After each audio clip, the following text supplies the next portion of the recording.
What up? What What's up? up? Zip is up. Well, it's politics tonight. Oh well, let them come. Let them come. I'm down to brawl. All right. I'm gonna share my screen. Labity doobity da. Throw out a political hot take you have there. The political hot take I have: Yeah. reactionary politics as the driving force for all things stupid. All things stupid. Interesting. How about I would say shoving a barbed wire baseball bat up your own ass?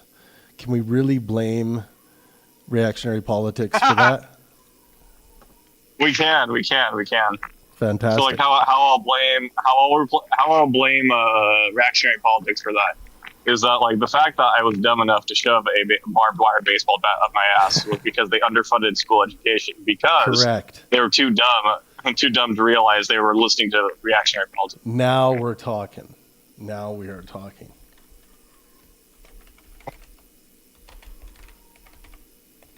But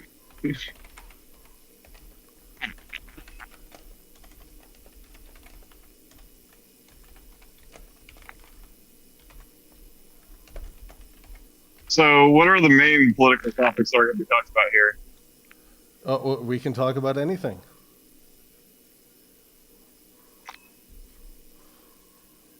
Well, You want to talk? what do you think relative? You want to talk about the Middle East? You want to talk about the United States? You want to talk about ancient politics? You want to talk? What do you want to talk about? Oh shit, that's great. You That's want a to talk great about selection you here. want to talk about the politics of love? The politics of love. Yeah. Well, Yeah, man. We can get into the deep, dark edges, man. What's up, Mino? uh, What's going on, guys? We're just chilling. We're waiting for T-Sun's hot take. Yeah. well, my hot take is relatively simple. I believe that the right wing in America is going to be losing greatly politically given the next election because of the populist movement takeover that occurred within our government. Well, it would be interesting to hear what our resident right winger Min has to say about that. Come on, speak my favorite fascist. What up, Min? So, I just finished my dinner. Ah, sweet. What did you have? Noodle soup as usual. Oh, that's racist. Come on. You can And eat whatever peach. you want.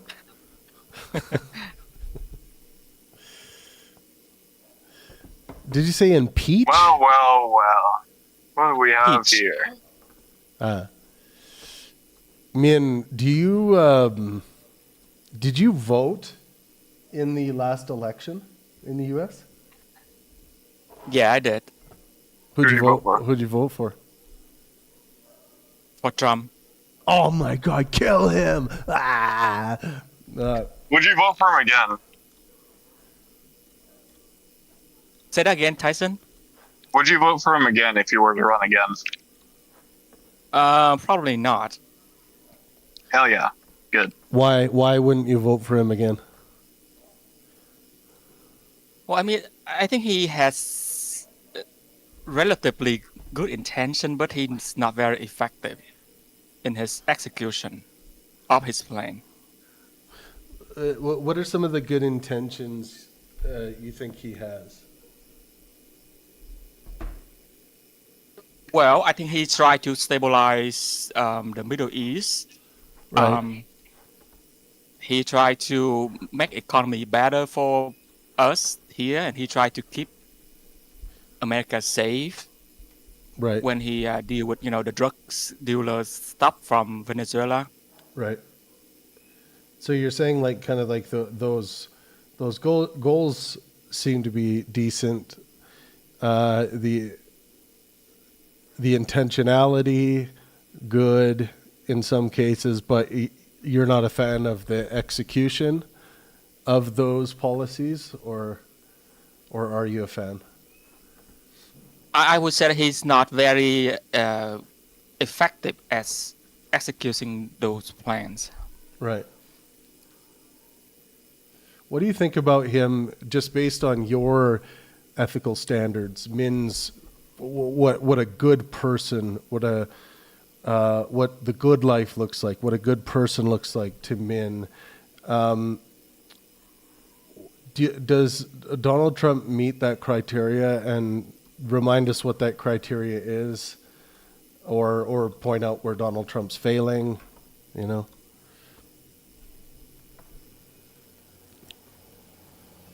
A good life, like for him, or for Well, like me. through your lens, like how determine whether someone's a good person or not. Do you think Donald Trump is a good person, and if so, what makes him a good person to you?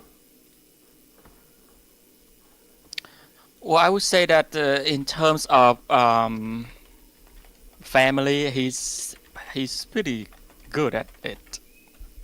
Keeping his family in line. Yikes.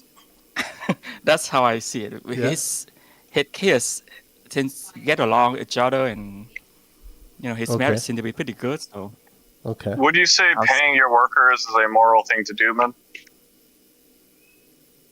paying your worker what? Is a moral thing to do. Paying your workers. I promise you it's related. Paying your worker.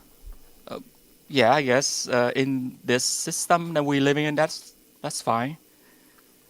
Well, if I were to tell you that Trump did not pay his workers on multiple times and caused a company to go bankrupt because of it, would you say that's moral of him to do or not moral? Well, of course, that's not moral. Yes. So yeah, but Tyson, this gets into some weird territory, right? Because like, I think you're going way too like, you're pulling the scope way too far out. Like, it is true that Trump was the head honcho of some of these companies, but to say that like he just, to frame it as like he decided not to pay them or something like that, like bad business or failed business happens all the time, and people get shorted. So He did though do it on purpose, and there was like a lot of court documentation to prove it. did he do it on purpose? I believe so. I could be wrong, but there are cases where like man's just kind of failed to pay his workers straight up. Yeah, like I just said, that happens all the time in business. It's not a rarity for a business to get behind, like when they're approaching bankruptcy or something, right? And they're hedging their money, trying to keep things alive, and then eventually it's just like, yeah, we're not going to be able to do this. And then there's owed fees to contractors. There's owed fees to banks and loaners. There's owed fees to, bottom level, mid level, and upper level employees and staff. And I believe I have some sources. So let me pull it up. But there was multiple instances of him, let's just say, not being the most moral person in his business dealings. Although business isn't really a place for morality all the time, I will admit. But I think it is. the way I think people should be enacting their moral standards in business. Like for example, if you're competing with another company for a client, there are acceptable ways of going about that by my standards of maximizing well-being for yourself and those around you. and there are ways of going about that where people will just like lie about things to try and win the client. I think that's it's wrong to do that. So what I have here is critics of Donald Trump argue that some of the documented cases fit category 2, which would be aggressive negotiation tactic. Multiple contractors reported a similar pattern. After completing work, they were allegedly offered less than the agreed amount and told to either accept it or engage in costly litigation. Some small businesses claim they accepted reduced payments because they could not afford to fight a wealthy developer in court. For example, several contractors interviewed over the years described situations where they believed they had fulfilled their obligations but were paid only a fraction of what they were owed or not paid at all. The repetition of this allegation across many independent cases is one reason critics conclude that at least some non-payment was deliberate. However, proving intent is difficult. A lawsuit alleging non-payment does not automatically establish that Trump knowingly acted in bad faith. Businesses, especially in construction and real estate, frequently have genuine disputes over quality, scope, delays, and costs. A cautious conclusion here would be there is strong evidence that Trump companies were involved in an unusually large number of payment disputes. There is evidence suggesting that in at least some cases, withholding payment was a deliberate negotiating strategy. Which isn't the rarest thing. It's still like business. Relatively very unethical. Like if I'm offered X amount of money to do something and I'm expecting it, I mean, I would expect that money or else I might, run into a deficit. Yeah. What if the person thinks they finished the job to the agreed upon quality, but you as the person buying the service disagrees with that? Well, then we would have to hash that out in court, and exactly. I would have to accrue. So withholding payment deliberately doesn't necessarily mean there isn't good reason to be withholding payment. So, well, like there's another case of like this happening though. Like for instance, New York State General reported Trump was ordered to pay $2 million after improperly using Trump Foundation assets for political interests. And then Trump admitted personal misuse of foundation funds. But let's put a cap. The foundation let's put a cap under court supervision. Yeah. Let's put a cap on this one first, though. The issue of like withholding payment in business to contractors, like someone comes into your house and does they're supposed to like do the tile work in your new bathroom while you are away on vacation. And they're still awaiting the fourth installment, the final installment of their payment. And they've been, let's say they've been kind of asking you for it while you're on vacation. You're like, no, we have to get home and inspect it. And then we'll send you the fourth and final payment. And then you get home and you realize there's many issues with the job. There's inconsistent level of grout from like one tile to another. There's like damage to some of the brand new tiles.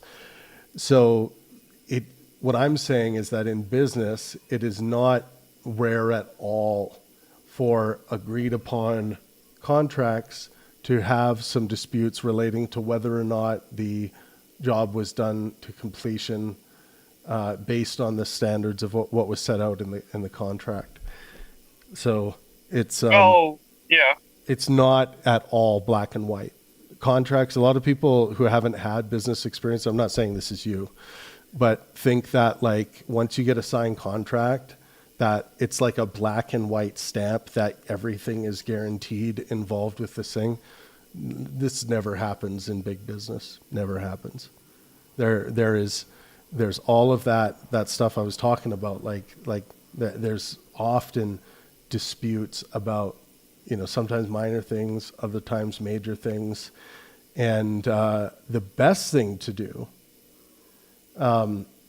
even if you have to only represent yourself, is to take people to court who you think are taking advantage of you, where you think that you are in the right.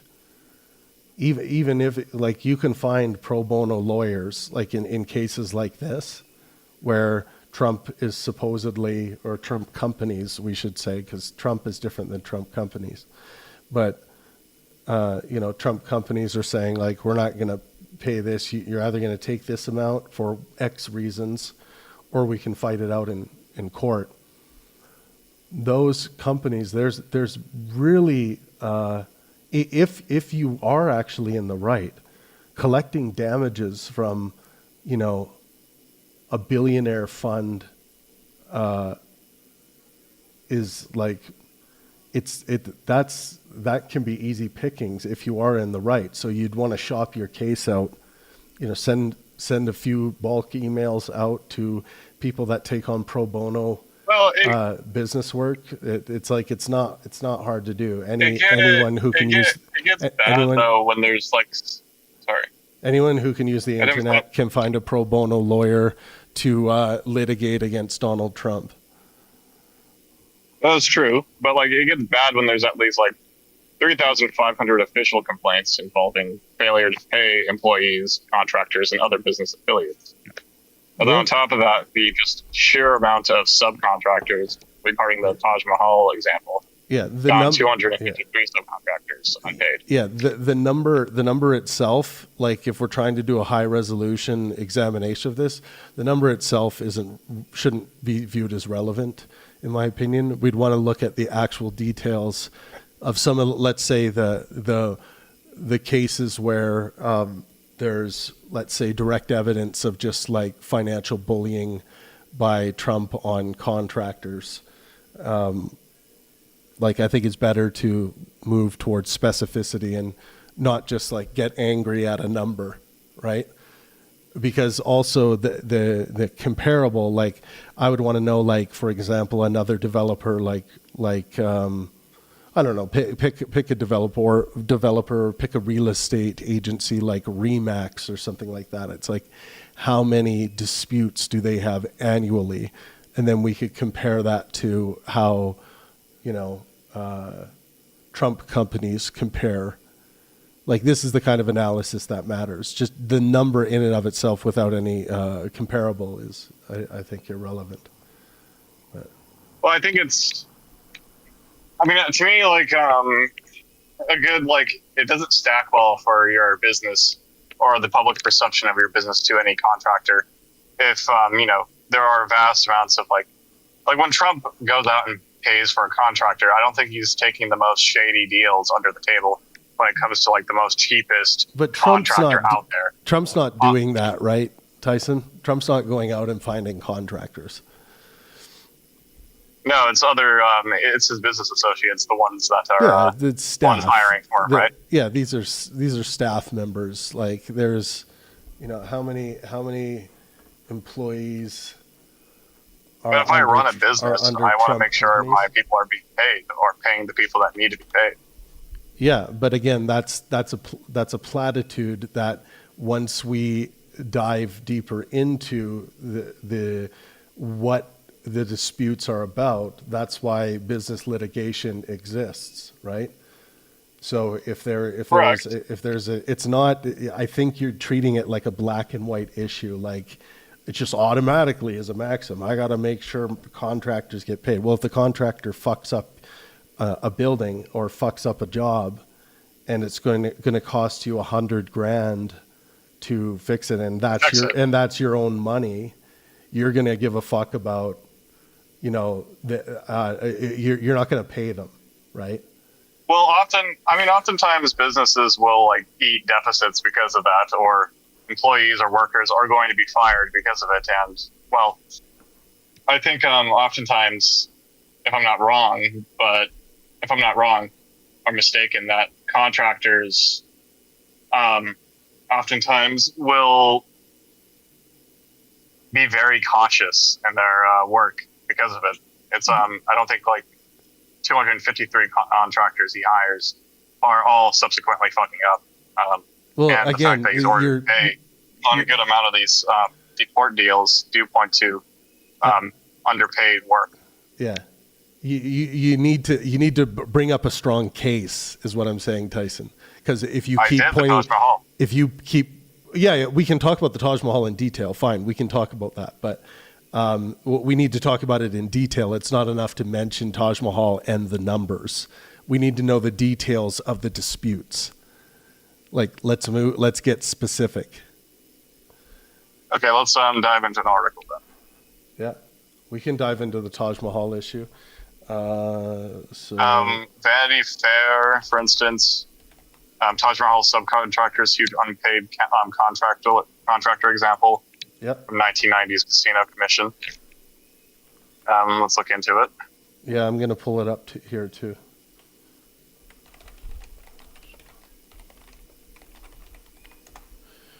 The failure of the Trump Taj Mahal is one of the strongest examples critics use when arguing that Donald Trump was not as successful a businessman as his public image suggested. What happened? Trump opened the Taj Mahal in Atlantic City in April 1990 and called it the eighth wonder of the world. The project cost roughly $1 billion, making it the most expensive casino ever built at that time. Much of that construction was financed with high-interest junk bond debt. The problem was not that the casino failed to attract customers. Initially, it generated enormous revenue. The problem was that it carried so much debt that the profits could not cover the interest payments. Within about 16 months of opening, the casino filed for Chapter 11 bankruptcy protection. Why did it fail? Critics point to several factors. Too much debt. Trump financed the project with approximately $675 million in junk bonds, carrying very high interest rates. The casino needed extraordinary profits just to service its debt. Overconfidence. Many analysts warned before opening that Atlantic City would not support another mega casino of that scale. Trump expanded aggressively despite those warnings. Poor capital structure. Some business scholars argue the casino business itself was viable, but the financing structure was not. In other words, the casino may have worked with reasonable debt levels, but not with the debt Trump chose. Did Trump personally lose everything? No. This is where supporters and critics often disagree. Supporters note that Trump did not file personal bankruptcy. He used Chapter 11 corporate bankruptcy, which is legal and common in business restructuring.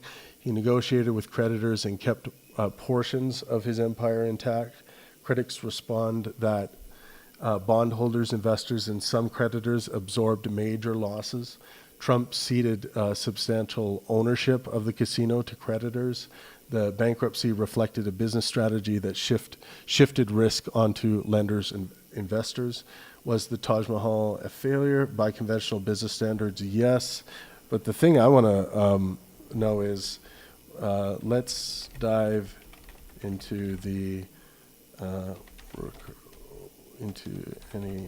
an unpaid worker or contractor issues. Did you find anything else, Tyson, to add? There's a few others in my I found, but a lot of them are going to be like surfacing upon like similar lines where like he overexpands aggressively, or Here's something specific. So some well-known cases. Cabinet maker Edward Friel. I've never heard of this. One frequently cited example involves cabinet maker Edward Friel, I guess. Friel's company supplied cabinets for Trump Plaza in Atlantic City. He claimed he was owed approximately $83,000. According to his account, Trump allegedly offered a much smaller settlement. Friel said he accepted less than he believed he was owed because litigation would have bankrupted his business. Critics often use this case because it involves a relatively small family business rather than a large corporation. So yeah, in this case, now I would love to dive into this because this is a case that litigators, lawyers will drool over. Although the bankruptcy, the Chapter 11 bankruptcy may have made it difficult to find pro bono legal assistance for this, but getting back what he believes he's owed, if in fact everything checked out, plus damages, plus lawyer fees, plus, from Trump companies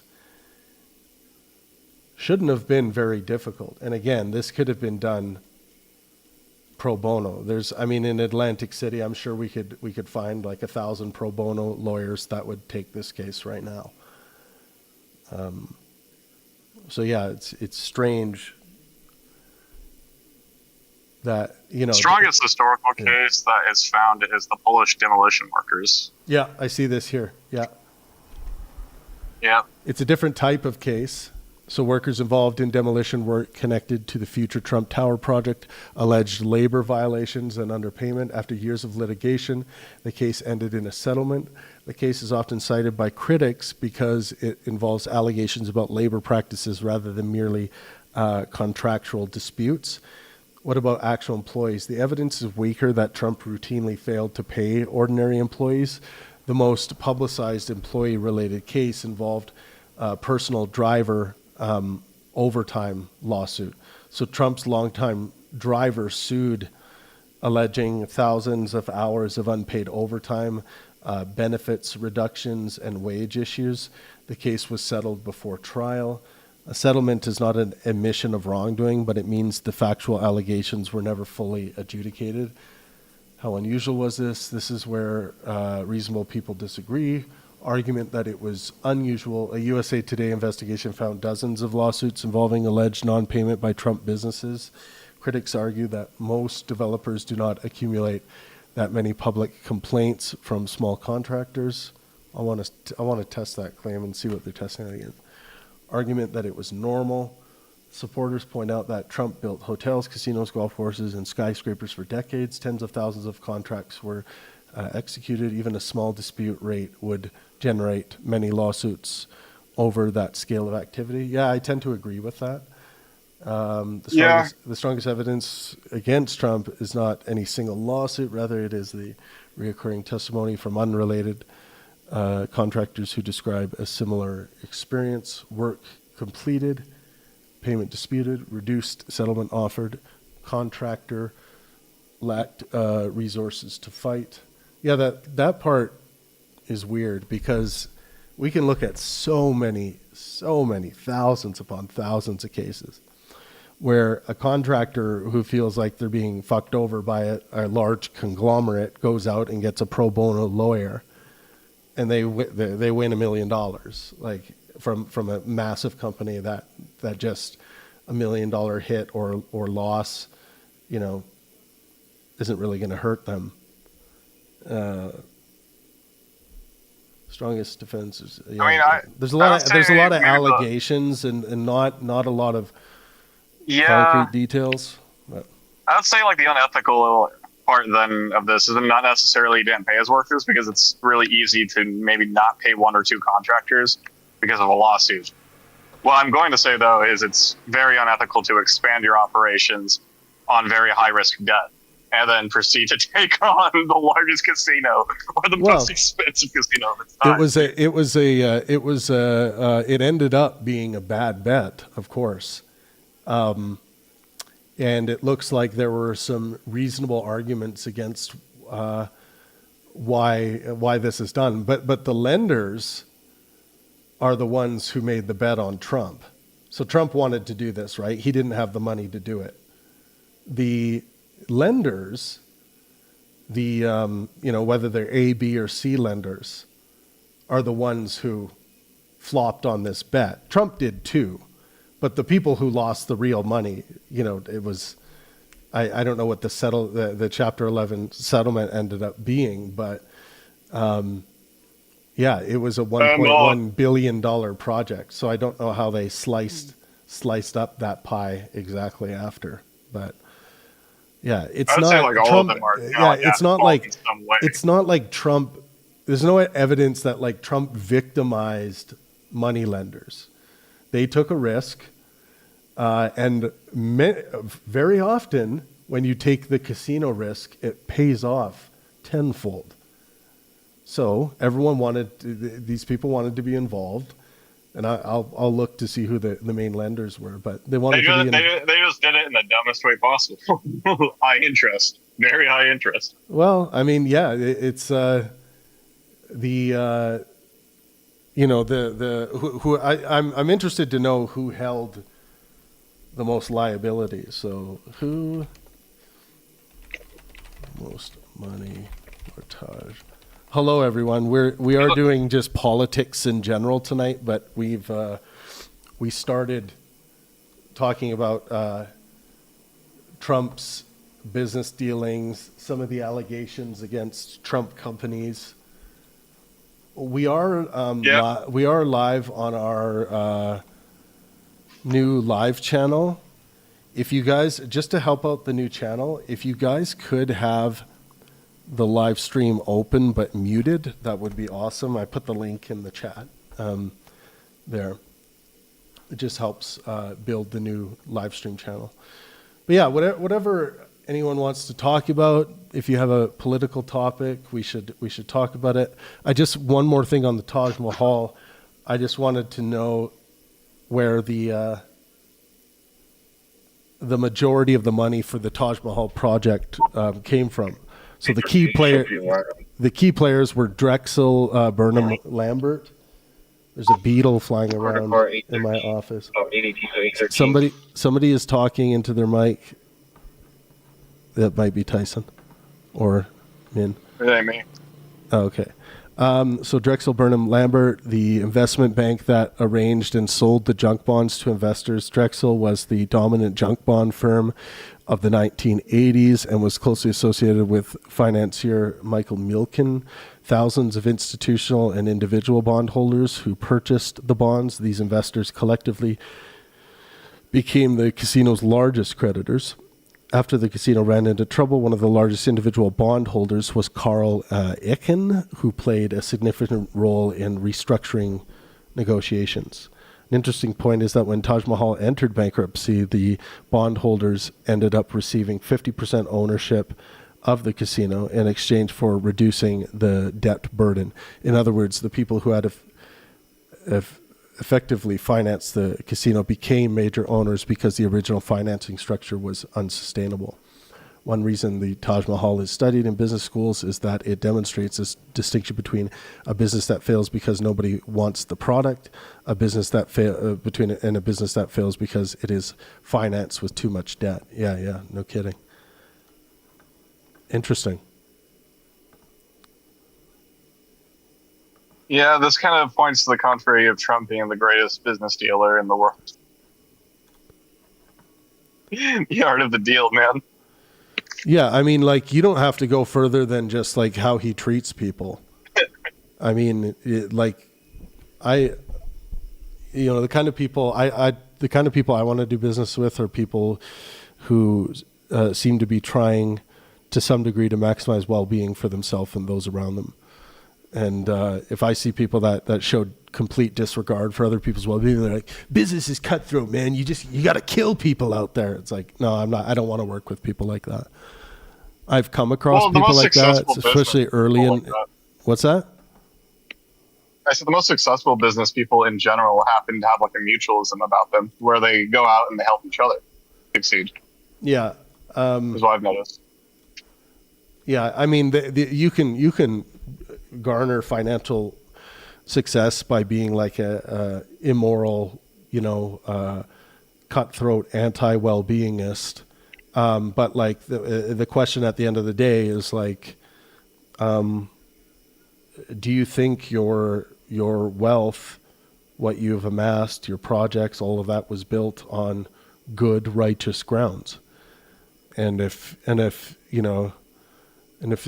you just keep leaning back to like, yeah, I had to cut all these throats or I wouldn't have been able to do it. And it's like, we can point to other people who didn't cut throats, who did it or did it better than you. So, yeah, I mean, I think one thing I'd add on that point is like, it's interesting because like we forget that like 2012 Mitt Romney, like also a businessman, right? Also from the world of business. And then 2016, Donald Trump also from the world of business.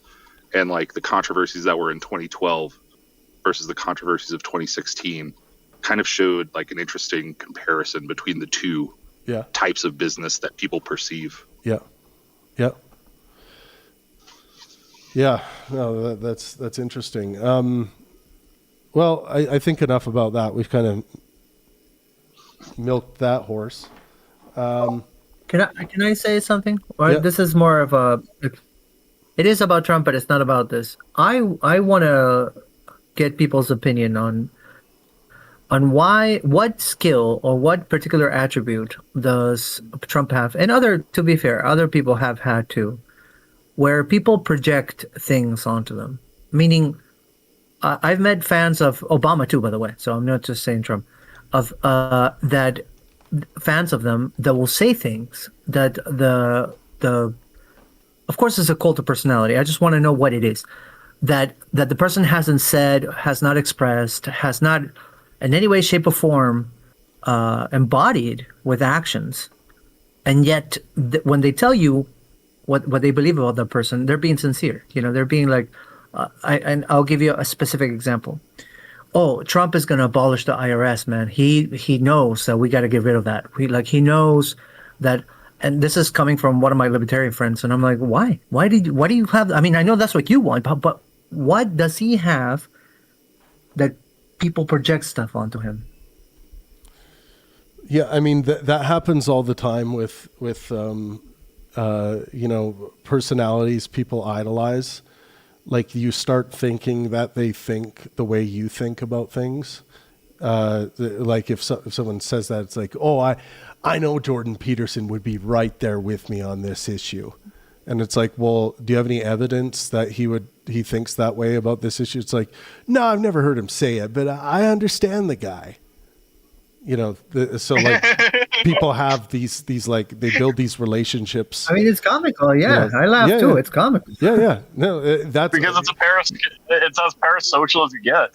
Yeah, you wouldn't believe how many people I've had that conversation with about Jordan Peterson and yeah, Donald Trump is similar to that.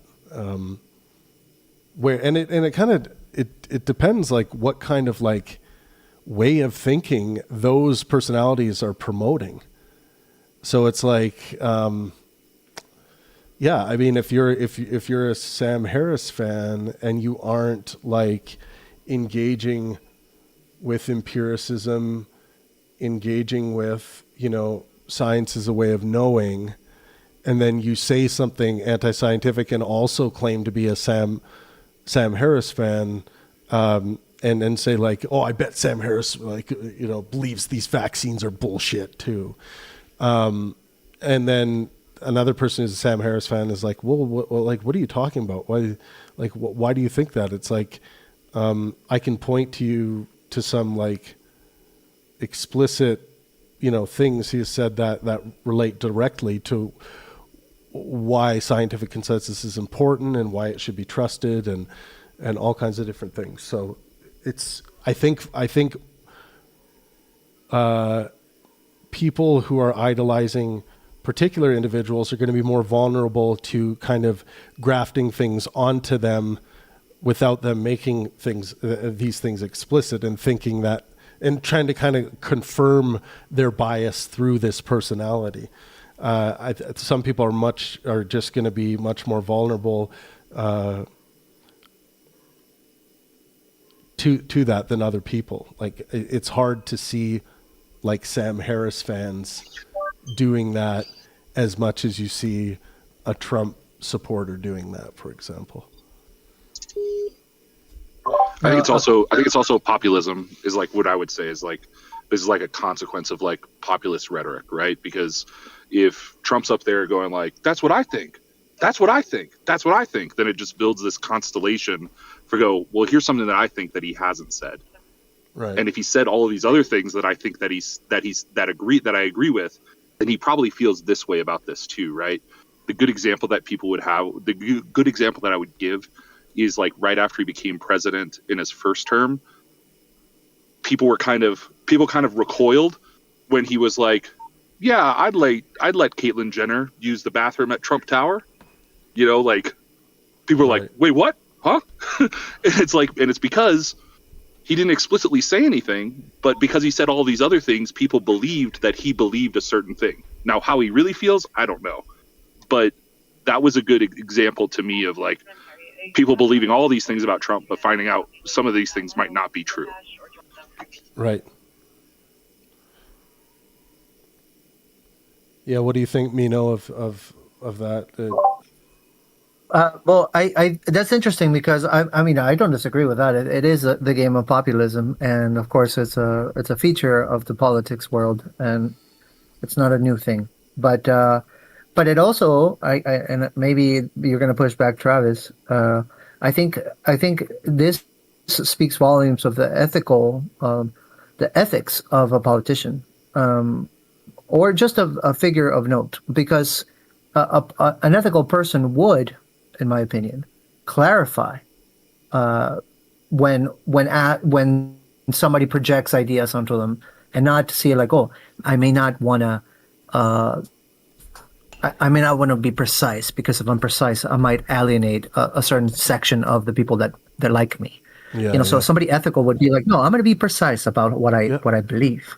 Yep. So And if I could look to someone like I do think someone like Barack Obama was pretty precise and leaned into specificity in the way he talked about issues. And I just, God, for the United States, I just hope that there was an Obama era around the corner. Getting back to good sound epistemic standards being being demonstrated from the high office, and watching the trickle down effect of that, and ethical standards Can as you well. though? And by the way, this is not a difficult. This is very difficult for me to do, because obviously I am me and my biases, right? But can you somehow though go through the timeline, look at the roadmap, and be like, this is how we got Trump, and put a certain amount of blame on Obama? Even we can talk great things about him. I can do it as well. But can you do that? Because I mean, if we cannot, then we'll get another Trump eventually. Yeah, you know? I mean, I don't blame Obama for Trump. It's just the things Trump tapped into. Not him So directly. yeah, I think it's more you gotta tip your hat to Trump and the Trump administration of how they were able to secure victory in the United States. And I think primarily they did it with a few hot button issues and being extreme about those issues, but more importantly, they put together an entertainment package that many Americans just couldn't deny. Like it's hard to even, like, members of the media, like the media boom that accompanied Donald Trump presidencies, the entertainment boom, what that does for business, what that does for people's providing them interesting things to talk about, and not just for the experts who work in these fields, but for everyone. Like people want to feel like they aren't fickle and like deeply attracted to the gong show that is the United States of American politics, at least in some cases at times. But it's I think there's a massive entertainment fixation in the United States, it being probably their largest export. It's usually not included in the list, the trade list, but I think the United States trade entertainment at larger scales than they trade anything else. And I think the opposing parties need to not just hand wave away Trumpism and what Trump was able to do by achieving the office, but try to understand the entertainment packaging, the marketing of the ideas, and I think Obama and the Obama administration understood that really well. I think that was another example of where the message was strong. It feels like a movement. It feels bigger than anything before it. I think Trump captured that in a lot of people's hearts in the United States by way of entertainment, by way of sound bites, by way of, all the kinds of things that make people go to their TVs to turn it on or click on, oh my God, what did Trump say today? It's one of those things that if you don't recognize this, like I worry that, the wrong kinds of people are going to continue winning, not by way of their intellect, their ethic, by way of their epistemic standards, but by way of their ability to sell popcorn and movie tickets. So I am not going to disagree with the entertainment factor, and I do put a lot of blame on the media back in the early day. There was a lot of opportunistic, talking heads saying, even making fun of Trump, saying, "Oh my God, it's going to give us awesome ratings," and they give him a lot of free press, if you will. Even Jon Stewart, who I think is a very bright man, did so himself. He had like a little trophy, said like, "Oh my God, this is so great! I'm going to have so much fun," because everybody thought he was going to fail, Yeah. and so I don't disagree with that. But I think, and this is the part where, of course, it's a very macro picture. It's really hard to say it in a concise way. We can talk about the specific aspects, I guess, for hours. But there was like a brewing resentment, all along, and it wasn't necessarily because of Obama. So I'm not going to say it's Obama. Just the inequality was still moving along. Then 2008 happened. Then I understand why the bailout happened. I watched the movie. I understand it, but it created even more resentment in the people. So it kind of divided, in my opinion, the U.S. into those who want a radical change, like a monkey wrench into the gears. Okay, I don't care, break it. Who cares? And those who thought that the ones that wanted a radical change were being too stupid and mocked them. And I think that was the first election. And still this day, there's a little bit of an echo of that resentment and what I would call the hardcore MAGA base. The guys that are immune to any sort of evidence of corruption or self-dealing. But the point is that it hasn't healed. It's not like we've all of a sudden been able to have a better system where opportunities are better for people. It's if anything, it's getting worse. Life is getting more expensive. And I know that the current administration is saying, "Oh no, this is because we got to do it because they would have had a bomb. So no, just take the pain for a little bit." But it's not healing. I don't know. I try to stay positive. You're gonna give me crap for it. Oh yeah, no, it's But, you gotta stay positive, optimistic. People who really care to fight for change should do so within the system, like whether it be through the local government around them, or going to school for political science and learning the system well and climbing the ladder, or building platforms. And producing conversations like we do at Pangburn, producing the anti-Trump debate tour, where we brought a lot of great people together, Trump supporters and non-Trump supporters, and depending on what your goals are. But I think there's a lot of truth in what you just said. All that, but I do think that I don't think it's like we're gonna vote for, the most retarded wrench that runs. I think it has to be a package that is palatable and marketable to that demographic of Americans that were feeling fed up with things, and I think Trump and his administration pulled that off quite well. I mean, they almost didn't the first time. Hillary almost won, and that was quite astonishing, because I found Hillary to be quite unelectable, if you ask me. and Do you? yeah. This is a question. I think Bernie Sanders would have beat Donald Trump. I do. Me too. There's very little people can say to convince me otherwise. But this is a question I guess anybody wants to answer. Do we believe? Does anybody believe that first Hillary and then Kamala didn't win because of sexism? Like, meaning, is the U.S. not ready for a female president? That's a good question for the room. Anyone who hasn't spoken yet, feel free to unmute. Give your view. Maybe Casey? I think that's a really tricky one because I know a lot of people were upset that we didn't have the primary, and I get that. I still think all of her policies and her experience between what was she wasn't governor. What was she doing? What was she doing in California? I forget.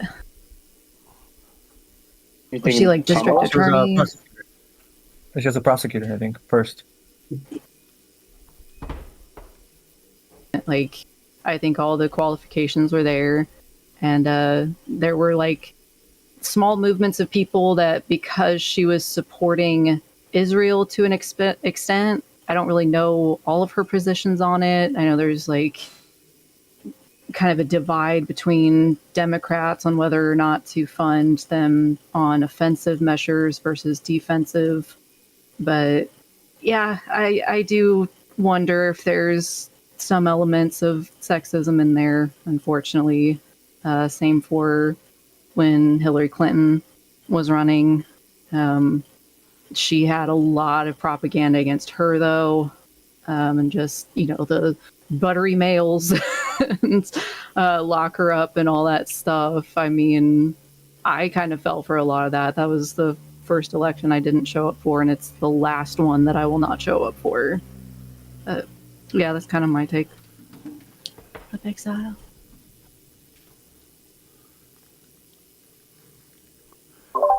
Good evening.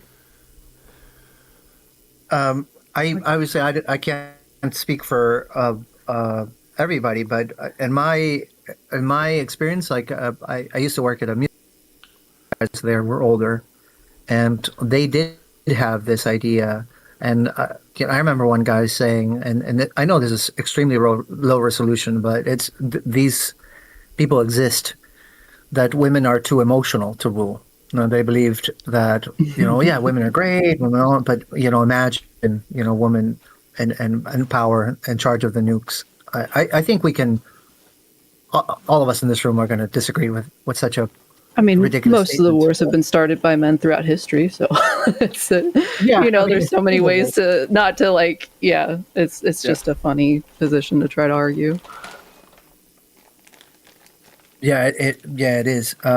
I don't know how that changes. I mean, it has been changing because more and more people are being warmed to the idea of a woman president. I think the day that it happens, it's gonna be great, not just because of a glass ceiling being broken, but because I suspect the fear that people have of like, oh, what would happen? They'll realize, oh, it's just another human. We'll go away, and then they'll move on to something else, some sort of discrimination, I'm sure. But I will say, though, regarding Kamala, Casey, I agree with what you mentioned regarding the no primaries. I think that hurt the Democratic Party like crazy because it is hard to say it was Democratic when we didn't get to pick. And I know she was the vice president, so I know the counter argument.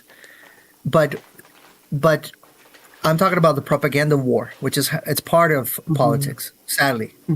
So, and the optics were really ugly. It was like, oh, they picked one, and then you got to pick the one that they picked because they picked for you. And more so with the context of what happened with Bernie and the previous election. So, I don't know.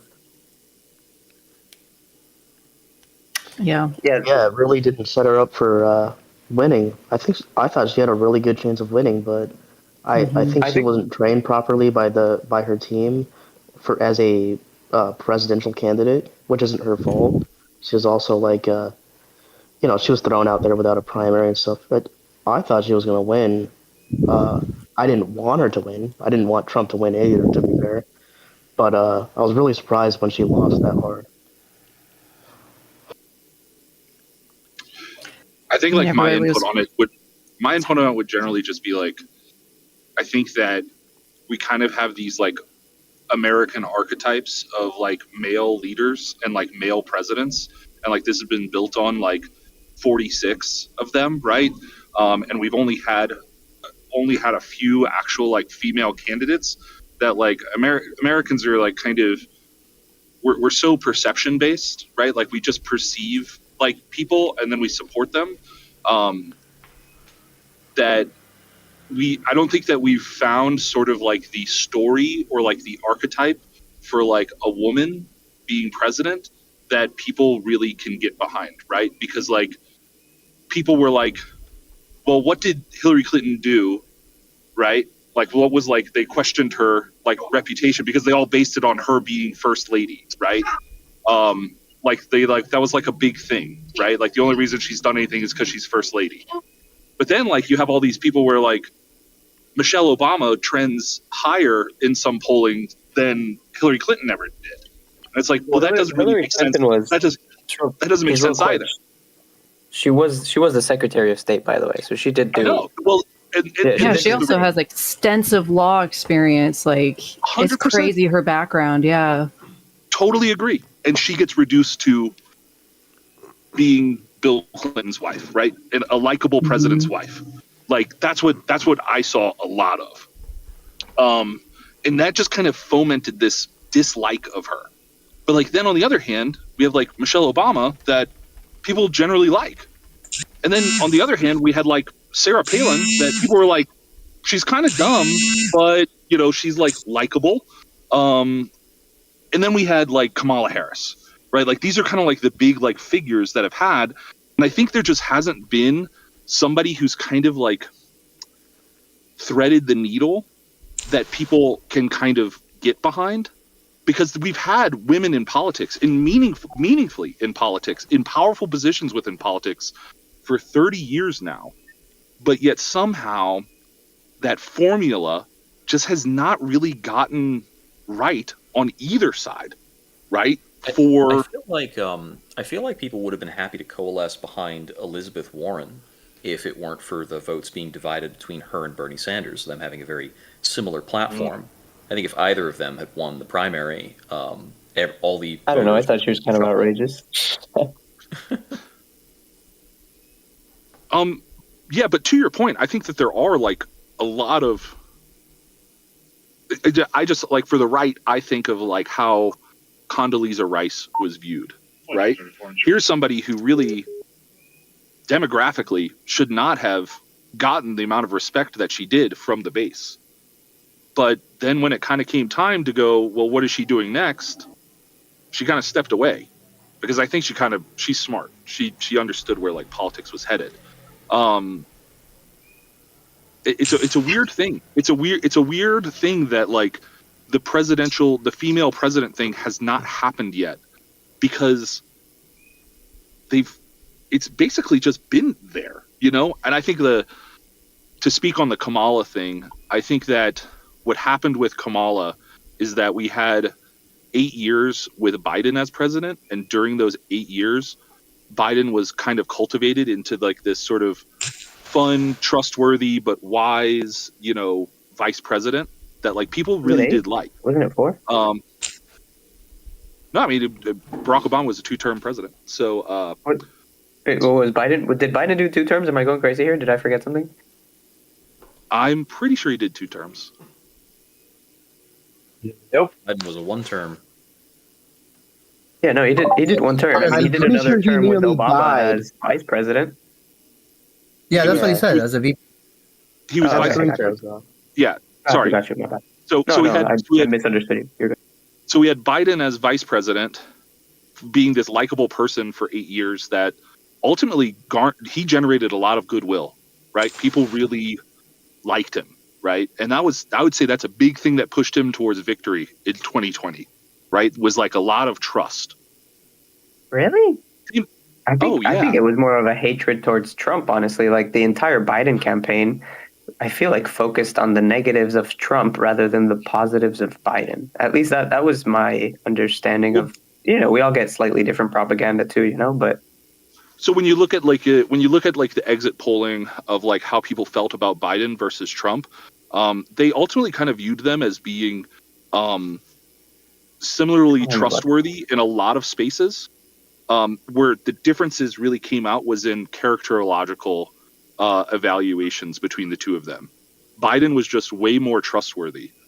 I mean, They just I had question more the trust. credibility of the polls, to be honest. Okay.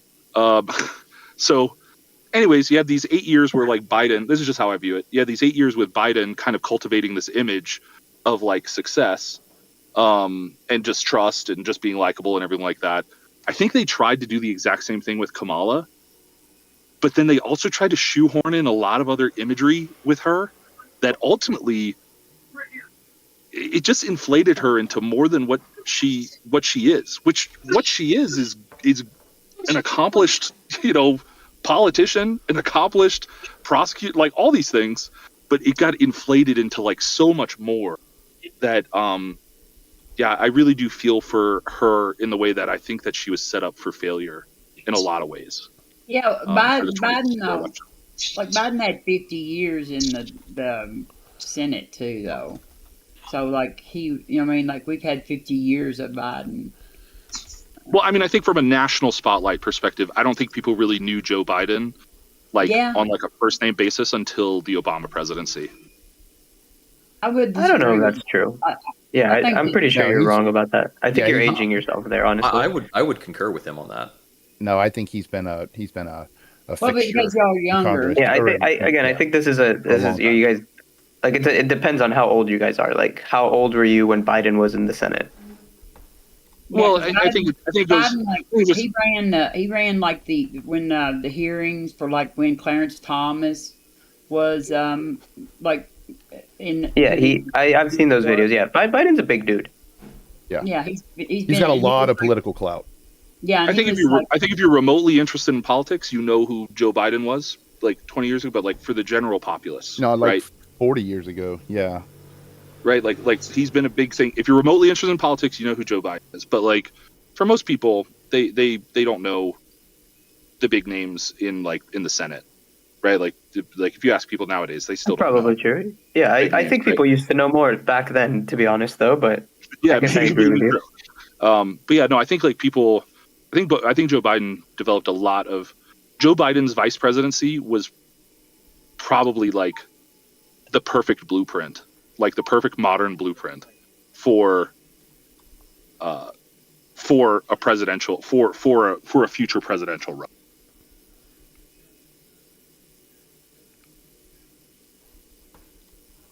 So if I want to be president, I just have to be vice president to a black guy. It's got a relatively high success rate for prior seat holders, right?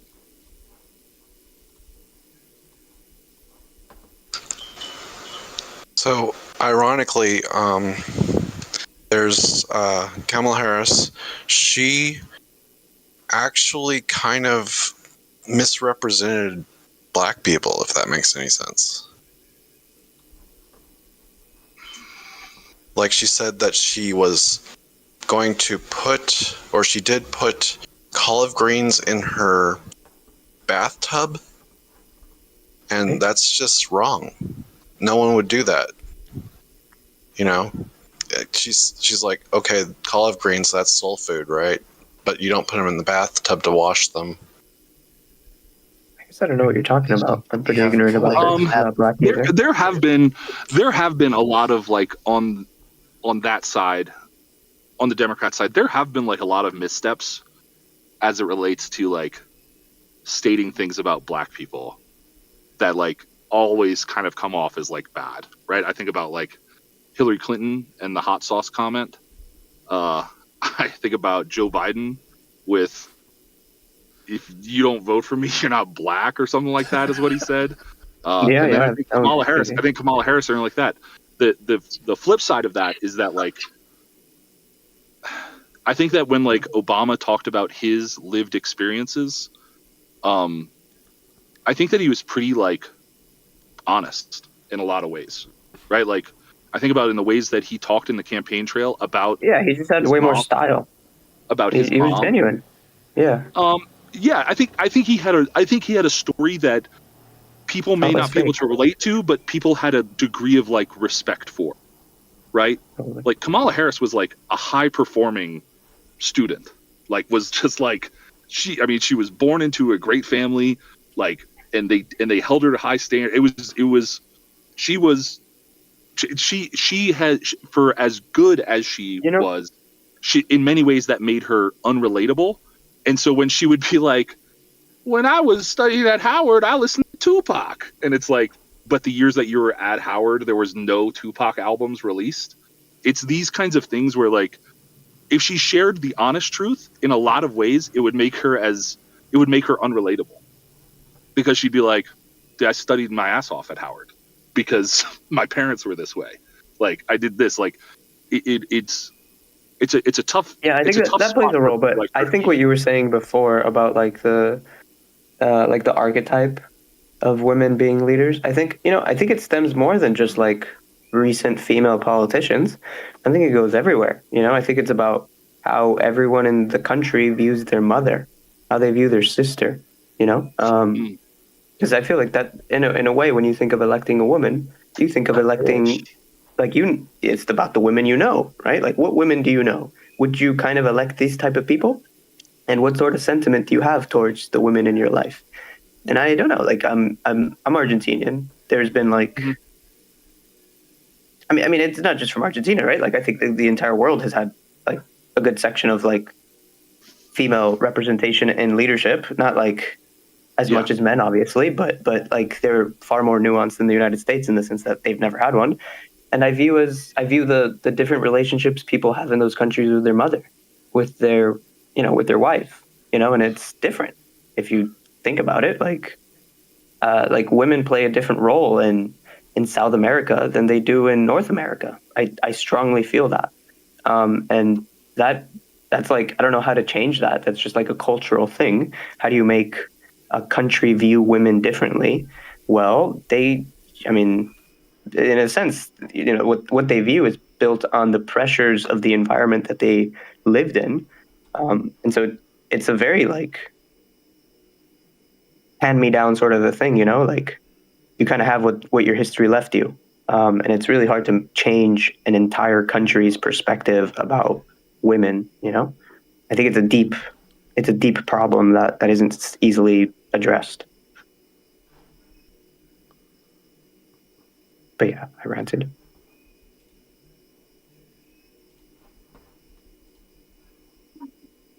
I think he's got a point. I don't think I'd vote for my mom to be president. She'd never shut the fuck up about it. She'd always brag about it to me. God. There you go. Yeah, you know what? I would vote for my mom to be president. But maybe, I mean, Same. that's like a super anecdotal thing we're going through here.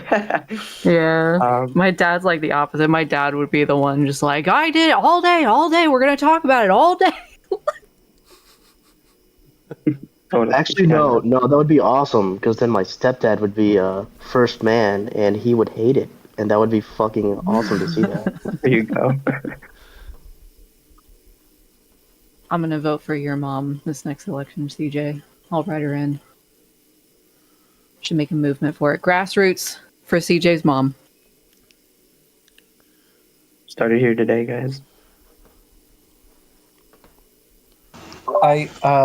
Anka just said in chat that there's something about land cultures and being much more how do you say that word again? I typed it and I can always matriarchal. Is that how you say it? Matriarchal. Yep. Yeah, matriarchal. I agree. I have of course this is just an intuition. I honestly think that the first deities were female. I'm pretty sure. I mean, and therefore the first leadership was probably female. You just he's got a flipped the point. table, by the way. No, he's got a point because think about it. Just like God, women never forget. They always bring up the past. They always want to punish you. Like, come on, man. They always threaten like horrible things to happen to you. They This make is, a this big guy- deal out of nothing. I eat one Oh my apple off God. of one tree. Really, though, it's like a life giver giving birth type of thing that creates Yeah, exactly. the, like, the typical body. Exile was taking me seriously. You guys were not. Well, our earliest sculpture, like one of the earliest sculptures, was of not like a woman in like feminine, like slim figure, but a woman that almost had like a like a Like the mother maternal figure? figure. Like it was a maternal figure, right? Like it wasn't Yeah, like that's literally a what they're called, by slender- the way. They're called maternal figurines. Yeah, I went to an Egyptian museum a little while ago, and Egypt was huge on these. They had just like, it's like the Yeah. typical fat woman with like big ass tits and a big ass. It's kind of crazy Yeah. to see how they were into that back then, but super cool. Well, I think it's a thing of like they may not have been into it. However, it is the thing that they chose to. No, they were into it is the thing they that were into chose it. What do you to. mean? It's the thing that they chose to represent, right? When they chose to put, chisel to whatever material they had, that's what they chose to bring out, because it's like, Some fat tits and I a fat wonder, ass, for sure, I get you. I wonder if you took like, I wonder if there's ever been any studies done on this kind of stuff. But I often wonder, and maybe we're getting off politics here, but I often wonder, like, if you took, like a husband father side, right, and you showed him all the photos of like his wife and mother of children, right? If there was some way for you to determine what photos he found to be the most attractive, I would wonder how many of them would trend towards like wedding day versus like maternity / like family photos. Like, where do we fall? Like, where do we actually fall in terms of like how our brains process beauty and desire and attractiveness when it comes to the actual partners that Don't forget about the nudies. Don't forget about the nudies. Also, Polaroid. Like I would just like to add that I wouldn't vote for my mother or my father for being president, because I think that they would do a bad job because they're both boomers. I said it. The older the better, apparently, when it comes to politicians. It would be nice to have younger candidates, but the money required to run and the connections involved, you got to have a lot of goddamn free time and the ability to collect a lot of cash right now. It just feels really non-viable unless you're born into it nowadays. Yeah, the only person I've seen that's gotten real grassroots is Brandon Herrera. And the only way he was able to do it is because he has a YouTube channel. And I think connections, too. Yeah, even the Wait, which mayor of Ferrer? New York, he was kind of born into it as well. AOC wasn't. Basically, he was That's born on true. Epstein Island, bro. There are a lot of younger folks among the progressive movement. Just kidding. Yeah. Yeah, I mean, There's AOC was a categorical like grassroots campaign, right? Like there was like totally like you could almost base it on the fact like that her social connections derived from her community and her profession is what enabled that to get off the ground. Honestly, but that's also a consequence of living in a highly densely populated area like New York. Much harder to do grassroots stuff when everybody's a 5 to 10 minute drive apart from one another. Yeah. Ironically, the more grass, she the just less has that grassroots. fiery personality too. People liked her. Like she had her crew. Yep. Like she just had a bunch of ride or dies show up day one that she just had people that were willing to work. And she had, fortunately, the way it all works out, she just had a incumbent that, from my understanding, was just lazy. And he got outworked and he lost his primary and she won because it's New York. I live in Florida. I think it's just completely turned red now.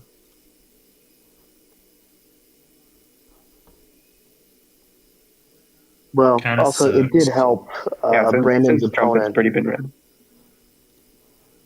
Yeah, it did help Brandon Herrera that his opponent was having an affair, and the lady he was having an affair with burned herself on his porch. So, he didn't have to run up against much in the second run. I think he would have won it either way, though. It's almost like politicians are not that far away from like 4chan crazies, you know?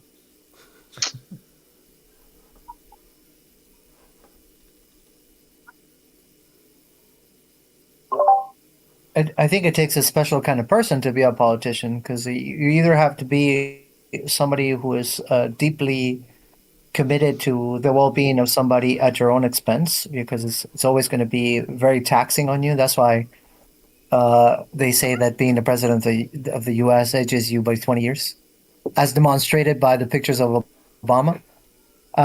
But you either that or you are some sort of psychopath, you know. I was literally about to say it's either that or you do not care, and it's because like I don't think Trump is aging a day right now. I don't it is know. kind of crazy. Have you seen, look at the 2016 pictures of Trump and look at him now. I'm not saying that Trump is unique in this way, but You can Trump, tell the difference. Biden, Obama, all of them aged. Post two pictures right now. I want to see this. Okay. I feel like put them in 10 years put them in the hasn't actual looked that bad chat. on him, to be Put honest. them in the actual Discord chat, please, because that's being live streamed as well, so anyone who comes across the video can take a look. Shit, that's being live streamed. Oops. Yeah, we're in the live tab. Here, if you want, you could do the I got you, hang 2016 one, and I'll do the 2026 one. We could do it at the same time. I'll do the 2026 one right now. Folks make this joke every time about not knowing it's live. I think this So, I have comparison a is question crazy for because, everyone. sorry. I have a question for everyone. Do you think that Hillary Clinton would have been a good president, like, if she had won? Honestly, I don't know. I'm still on the conspiracy theories of like the Clinton family in the Epstein shit because I mean I'm a liberal, but like I don't know that I feel as though if you have been to that island and you were friends with that guy, you at least knew something was going on. Just like all of Diddy's friends pretty much knew what was going on. They were just there for the. I don't know about that. I feel like that's pretty silly, to be honest. Yeah, I think it's a stretch. Better than Trump. Yeah. Way Yeah, better than for Trump. sure. Yeah. Yeah, like the Yep. amount of scientists that were just involved. Like if you really look into it, like the man was extraordinarily connected, and like And he- yeah. the implication of like what you're saying would almost be like literally everybody's a pedophile, and like there would be overwhelming evidence for that. I feel like. Well, no. That's not what I said. I said it's either, and I am being a little exaggerative when I say everybody. But however, if you're that close to him, like Bill Clinton was, and you were there pretty often, Well, and How close do you think they were? Like based on from what I've seen, like he took a couple flights. I didn't really see a lot other than that. I think going to the island is a little sketchier. I'll be honest with you, right? Because that's where like everything was going on, right? That Yeah. does call things into question. Like, okay, what were you doing at the island? You know, but like I feel Hold on. like I do Thank want you. to defend myself with the everybody is pedophiles thing. I'm not saying everybody is pedophiles that went to Epstein Island. I'm saying that you went there and you probably knew what was happening and you just had horse blinders on, or you are. I mean, I don't think Clinton Wasn't was at that- the island. I don't I think don't know, like, man. Yeah, I think you all could of hide his, that pretty well. all of his But- like his Secret Service people that were with him all the time signed off on statements saying that he never left he was never left unattended from them. So like they claim that they never went to the island and they claim that he never left them. I mean, so there's like written, like signed affidavits from several of his Secret Service people who swore that he was never off the plane to go onto the island. And Hillary, like, as far as I know, she was never there either. In fact, she claims she never met him until, like, he attended their daughter's wedding, I think. Well, and the But scary, It's that another scary thing about this is that it's I think it's the majority of the Epstein sex crimes actually didn't even occur on the island, even though there's a lot of criminal behavior that was happening on the island. But I think it's like hundreds of instances of sexual abuse against minors in his. Was it I don't not the Hamptons, but it was I think in his Florida. It was actually in his Florida home or something like that. Does anyone remember? And he has a I ranch. haven't looked into the details, to be quite honest. Yeah. Yeah, He had a ranch in Texas too. Yeah, let me get that, because we should mention that if we're going to talk about the Epstein files. So We should get the data. I thought a lot of like what came out about Epstein was there was a clear effort for him to what's the word? Like clean up his image. So especially after his first conviction, like he had people around him that were reaching out to all these politicians, to all these scientists, because they wanted his image to be improved. And so I don't know when Bill was talking with him, if it was before or after, if people just didn't know about that. I know that was a big controversy, that if you looked into him after the conviction, why would you spend time with him? But yeah, he funded a lot of things. He had a lot of money. So there's just a lot to question, but I don't want to jump into. I guess what I'm trying to say is I would rather play it safe and not touch anybody with a 10-foot pole that was like anywhere near any kind of like communication with that man, and I think we would all be in a better place, politician wise. So yeah, there was dozens of victims, and it looks like it was the majority of the known victims. This happened from 2005 to 2006 in his Palm Beach mansion. Yeah, but also Palm Beach Pete. No, what I was going to say was, Palm Beach Pete. dozens of victims, dozens of associates, one arrest, and that arrest wasn't at all related to any abuse, like directly. And, that's about it. I think that's all the investigation that needs to be done, apparently.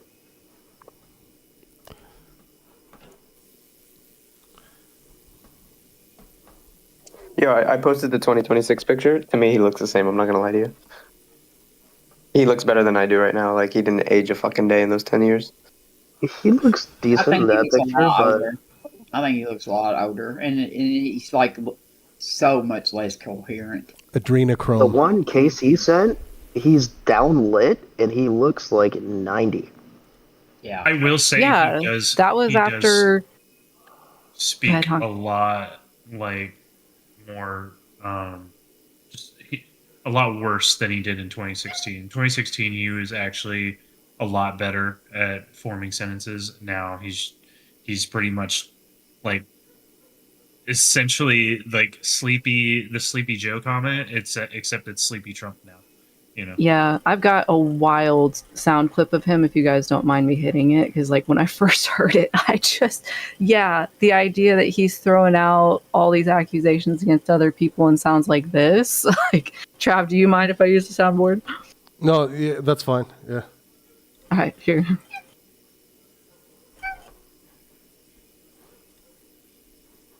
About to say the squeak is in. Like, what is he even saying?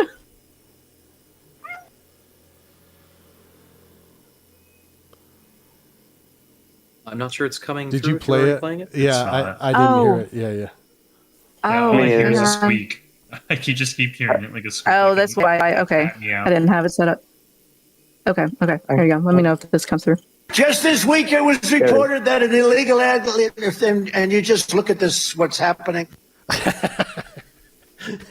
Like, what is that? That was awesome. Wait, what? Biden next. Play that again. I didn't really hear him. Say it one more time. Hang on. I'll turn it up a little bit. That was why? awesome. Hang on. God damn it.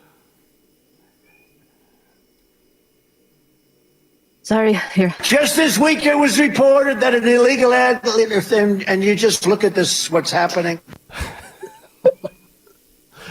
Well, Yeah, I, don't you all know an I, illegal ad's a legal thing? I for one loved it. I think it was on point. It made a lot of sense to me as an American. Oh wait, I'm a Canadian. I think he was. Let's find an older guy. We I need think an he was older trying guy to to be get into the president. youth by mumble rapping. Yeah, there was too It's many just mumble words rapping, that I guys, could it's okay. that I could hear there. Yeah. We need it older. Let's get we somebody. need Let's get somebody bolder. at inauguration at 90. I just don't know. I don't really I'm a liberal and I don't like Hillary and I don't like Kamala, but like I feel like I would probably prefer to vote either of them over Trump. But For sure. I know that I would prefer either one of them over Trump, and I did. Like, I wasn't a big Hillary fan either, but I did vote for Kamala, and I cried. I laid in bed for like 3 days and cried after Kamala lost because I knew how many people were going to be suffer because of this right here. I'm glad you did that instead of reaching for your gun, Robin. I'm glad you did that. Well, I mean, like I was, but even my dad who voted for Trump, I was so like I just nobody heard from me, and I laid in bed and stuff. My dad he called me and he was like, "Are you okay?"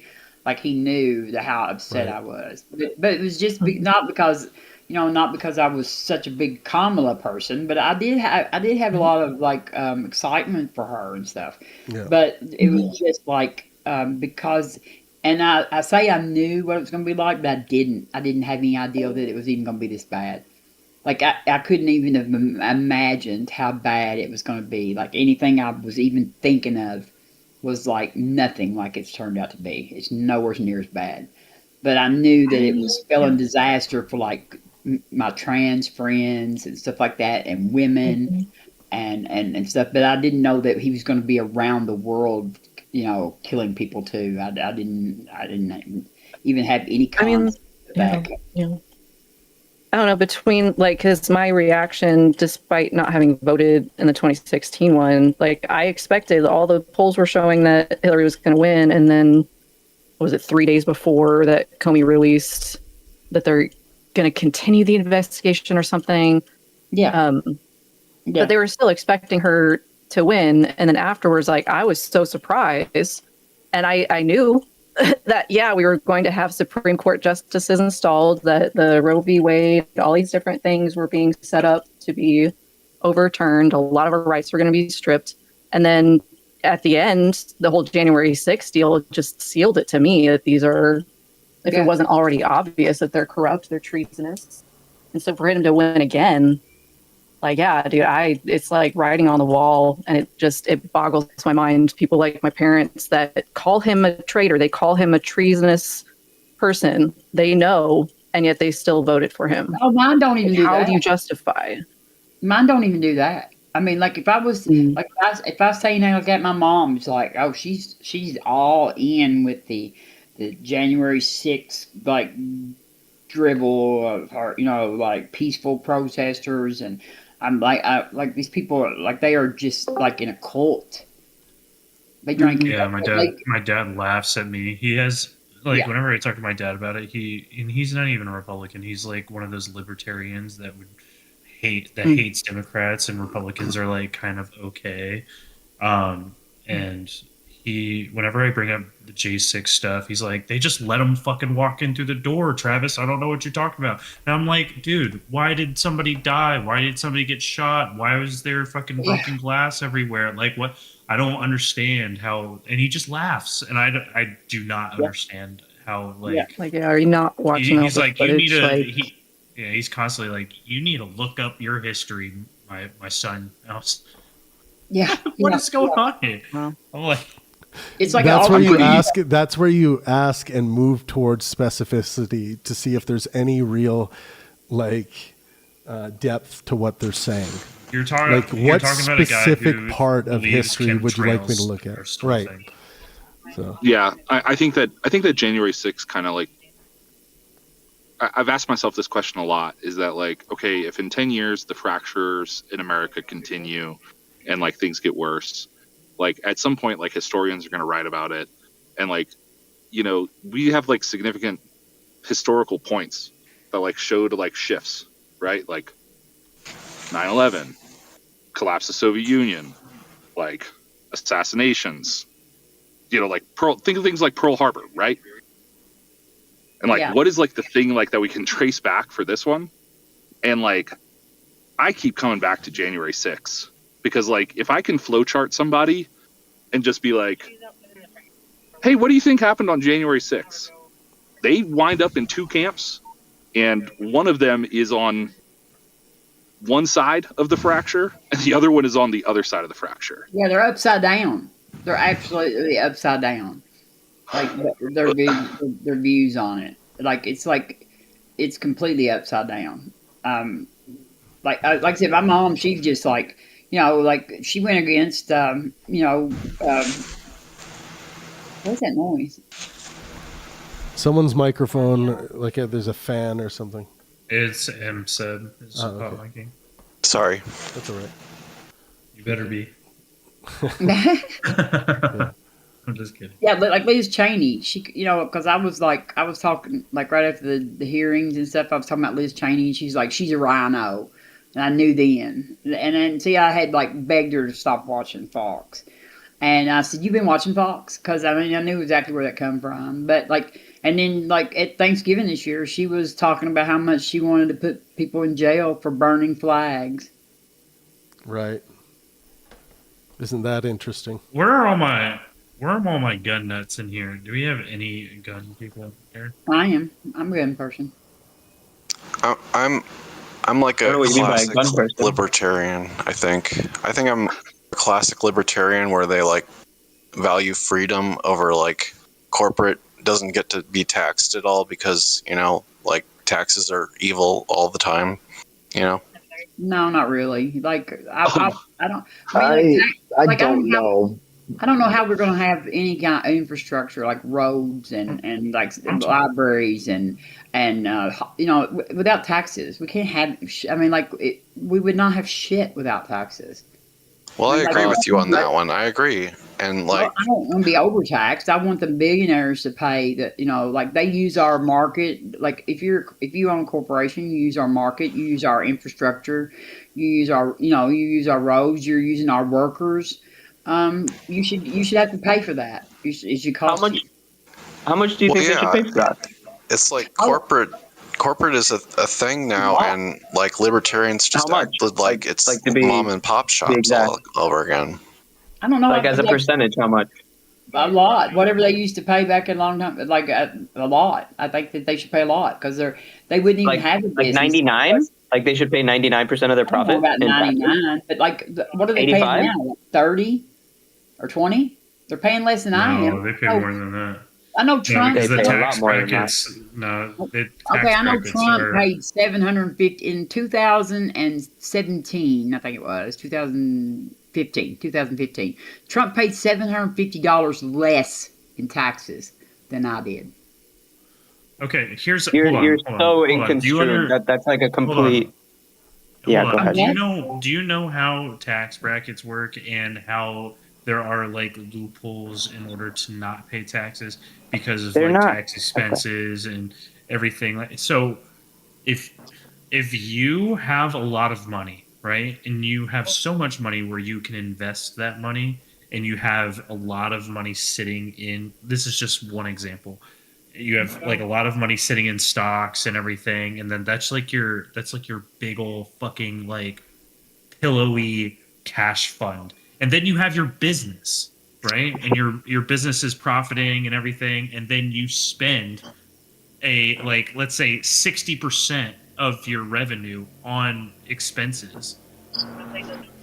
And then you get taxed like 40 or whatever. Like you're not going to pay that much of taxes because you're spending so much money. I think on honestly, expenses. that's not even the. I don't even think that's the way of looking at it. Like if you, Like, what percentage of the total tax revenue per year that the United States has, how much does that come from the 1%? I think it's like 35% or something like that.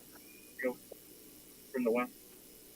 No, that's not even what I'm talking. I'm trying to explain. You're trying to explain something different. I'm trying to explain to her how, like, I there is understand a that fact, possibility that you don't you have to explain pay them to as me. much in taxes because of Yeah, that. there's loopholes. That's right. They're There's not, loopholes. But well, she's actually, not about fixed it. the loopholes, they're not loopholes. They're benefits that we voted for collectively did through not our vote. representatives. No, we did not Hold vote. on. Let me finish that is it. correct. Let me No, that finish is it. Let me correct. finish the sentence. You didn't hear the last bit of the sentence. We chose those things through our elected representatives who made those tax benefits for those companies. Like, those are just government tax benefits. Like, oh, you hired this many, like, people of this sort. Okay, well, we'll give you a shortcut on this. Or, oh, you're paying, like, there's tax benefits, and those are built into the system, and, like, you can't be mad at the people for benefiting from the tax system we made ourselves, right? Like, you want to change the tax system, that should be what you were, like, trying to say. But I don't That's actually Democrats think that, and Republicans too. I mean, I'm the a actual system I'm a is, single mother who made under $50,000, and Trump paid $750 less in taxes than I did, why do you think that is? regardless of how he Why do you managed. think that is?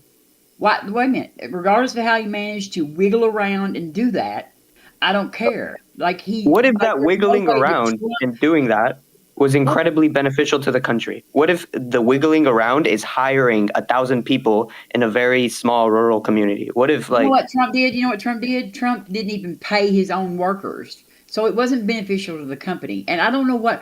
Why are you you're wrong? standing? Why He are you wouldn't have gotten the defending? Are tax you a benefits. billionaire? Are you a billionaire? Because I No, don't I just understand why understand the you're system. standing for him. I don't understand why you're standing I'm up. not. You are. Like, what I'm trying to stand up for is the system, right? The system doesn't work if we make all of the people that are profiting and making the system continue to churn, if we just cut their heads off and prevent their incentive from continuing to churn through the system, right? Like, hold on. If you give them all the money, then they'll hire a lot of people. It makes sense. Give me all the money and I'll hire a lot of people. How's that idea? why you're shit at hiring people? Why aren't you already hiring people on your own? He did it on his own. Why aren't you doing it on your own? Docio, why is it that Amazon is able to make so many benefits and get so many tax breaks while many of their workers are having to receive benefits themselves from the state? They qualify. Like, that's where I take issue that they're not paying. No, yes, because they're not paying enough from their workers. Okay, question, Casey. Why don't you take issue with the actual real tax laws that are in the books now? I do. That's what we're talking about. What? Tax laws? Are you aware of the tax laws they're using? Because I think if you were, you would realize that you actually want those tax laws and you are benefiting from them. So right? Like, there's an Docio's incentive you get from giving these people a break. Docio's arguing for not putting that emphasis on, Trump's the issue here with regards to how much he paid in taxes. It's the tax law he's taking advantage of. And so yeah, but Casey was agreeing with you, Docio. There was a bit of talking past each other there, I think. I think if we look at what the tax benefit they're taking is, and you look at how it is that they were able to qualify for these things, you would rethink how much it is that they're benefiting from these things. You don't realize that these people build the roads to get to their factories, because otherwise the workers couldn't get there. You don't realize that these people build generators so that the city can, like, it's so much, right? Like, they maintain we're paying for that through our country. taxes. And they're paying for it at a much higher rate. What I notice about a lot of people, as they should, they start off liberal, and as soon as they get up the ladder, they want to kick it. They're all of a sudden against any type of social upward mobility policy. I just want to say that the social mobility policy. Yeah, go ahead. Trump didn't do it by himself. He was given millions of dollars from his dad. So I don't know why you want to pretend like he did it himself. Look, this is like if I had been born with a dad who gave me millions of dollars to invest in businesses and stuff, then 200 million and pay for you would have lost it. You'd have lost it, Robin. Just Let me like tell he you right did. now. Just like he Like did. most Just like people he that did. are given He a lost lump it. sum of He money, lost they it. lose it. He lost it It's too. hard. He Okay, bankrupted well, casinos. no, he didn't. Like he's where he's at right now. What are you talking about? He He would have been bankrupted further if he casinos. just had put it in his Okay, back. let me. If he would have just sat on it. If he just sat on it, he would have been better off. Okay, but you wouldn't have known that. It could have gone down. Like you're saying that with the 2020 papers, right? Like, what I think the ultimate point that I'm getting at here. I remember the point debate, right, when it was Trump and Hillary, and Hillary said something like, Trump is benefiting from all these tax codes, and look at him, and he's not having to pay anything, and he like shot back instantly, and he was like all of your friends are, like all of your donors are. And if you wanted to change the laws, you would have already. And you don't, because they benefit the people that are giving you money to be able to be here debating me now, right? Like, I think that's I questionable have no because idea what you're trying Democrats to haven't argue. had that much but ability. you guys don't remember I that just- moment? Are you kidding me? Wait, Like, wait, hold on, I hold on. I never do this. Fucking I never do Republicans this. complain about One George second. Soros I all didn't- the time because George Soros like funds the Democrats, and that's like one of I- it. What we're complaining about right now, or at least like some of us are complaining about, is capitalism. We live in a capitalist society, and that's how capitalism works. Oh, If you God. don't like capitalism, then like change it. You know what I mean? No, I think a couple people were saying some people aren't being taxed enough, and then Docio is trying to defend Trump going through existing No, tax he's loopholes not with. necessarily defending it. He's trying to make people understand that it's a system that we live in, and it's not Trump's fault that Like, the do you system. know Which is nobody's arguing. Okay, so maybe just let me finish my point. Docio, no one is saying, oh, Trump is specifically evil because he's using tax loopholes. Nobody fucking said that. They're saying we should get rid of the tax She loopholes. did though. She did though. No, No one said that. They're not naming. Why? Okay, then why isn't that they can possibly even name the tax loopholes? They don't know the tax loopholes they took. They call them loopholes. They're laws that we voted for. You and me, right? Like I don't know what you've been voting for, but those shits have been going. Do you guys pay attention to what's going on in the Senate? Do you guys vote dependent on what the incumbents are doing? No, or you're not? right. You're Like, right. 'cause that's what politics no, is. You know, you're either right, aware. Docio, But we you're don't vote on 100% him. Right. We don't I vote. voted. I voted Can on. you look at the study I just shared, please? Hold up. Don't I say voted that. on every That's single House of incorrect. Reps. We don't vote for those Hold up. laws. Let me finish. Incorrect. I voted on every single House of Reps vote and every single Senate vote. I was actually in the room, and I My frauded friend, myself you in voted there. for the people. You voted for the people that are voting. Come on, like, Katja, Yeah, you know what I'm so, saying? yeah. You not? Well, maybe say it right next time. I did say it. It's a representative democracy. Like, did you think that we were going to vote for every single law that passed before Congress? Like, of course not. Well, you just said we voted for every single voting law and every we single did. quote unquote loophole that's not a loophole. And yes, we know loopholes are laws. If loophole is just a thing hold that people say where someone's skirting the intent of the law, it's just a fucking colloquial thing. Get over it. Okay, so then back to this thing that I mentioned. Like, why do you think that the Democrats don't take those laws out or those loopholes? For the exact same reasons the Republicans don't. We all get that. I don't think anyone's saying that, only the Republicans want to keep these, only the Democrats want to keep these. If someone's saying that, yeah, they're stupid, but I don't think anyone here said that. We're not I could be arguing. wrong. Robin was complaining. Here's the thing that started the entire conversation, right? Robin was complaining that Trump paid like $750 in taxes less than she did when she makes 50 grand. Right? And he was explaining to her and trying to inform her the reasons why, and the reason why you shouldn't necessarily be blaming him for the sole reason why he is And were you blaming paying Trump? less than you in taxes. Well, he's the one that she was naming Well, the tax code. I want to ask Robin. Go ahead. Robin, Yeah. were you blaming Trump for paying $750 less than you, or were you blaming, like, shit talking the system that allowed him to do it? Yeah, she might be away.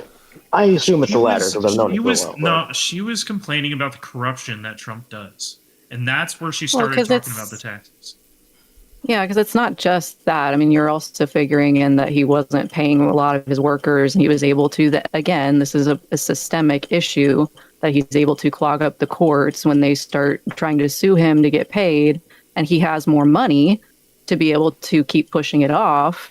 Like there's a lot that goes into the corruption, and that is part of the system that we have enabled. And I personally don't vote for that dossier. I do my best to look into candidates that are arguing to close these loopholes, to prosecute people that are, That's what I mean. treasonous and all kinds of things. My very point is that these quote unquote loopholes that you're talking about are actually things that you like.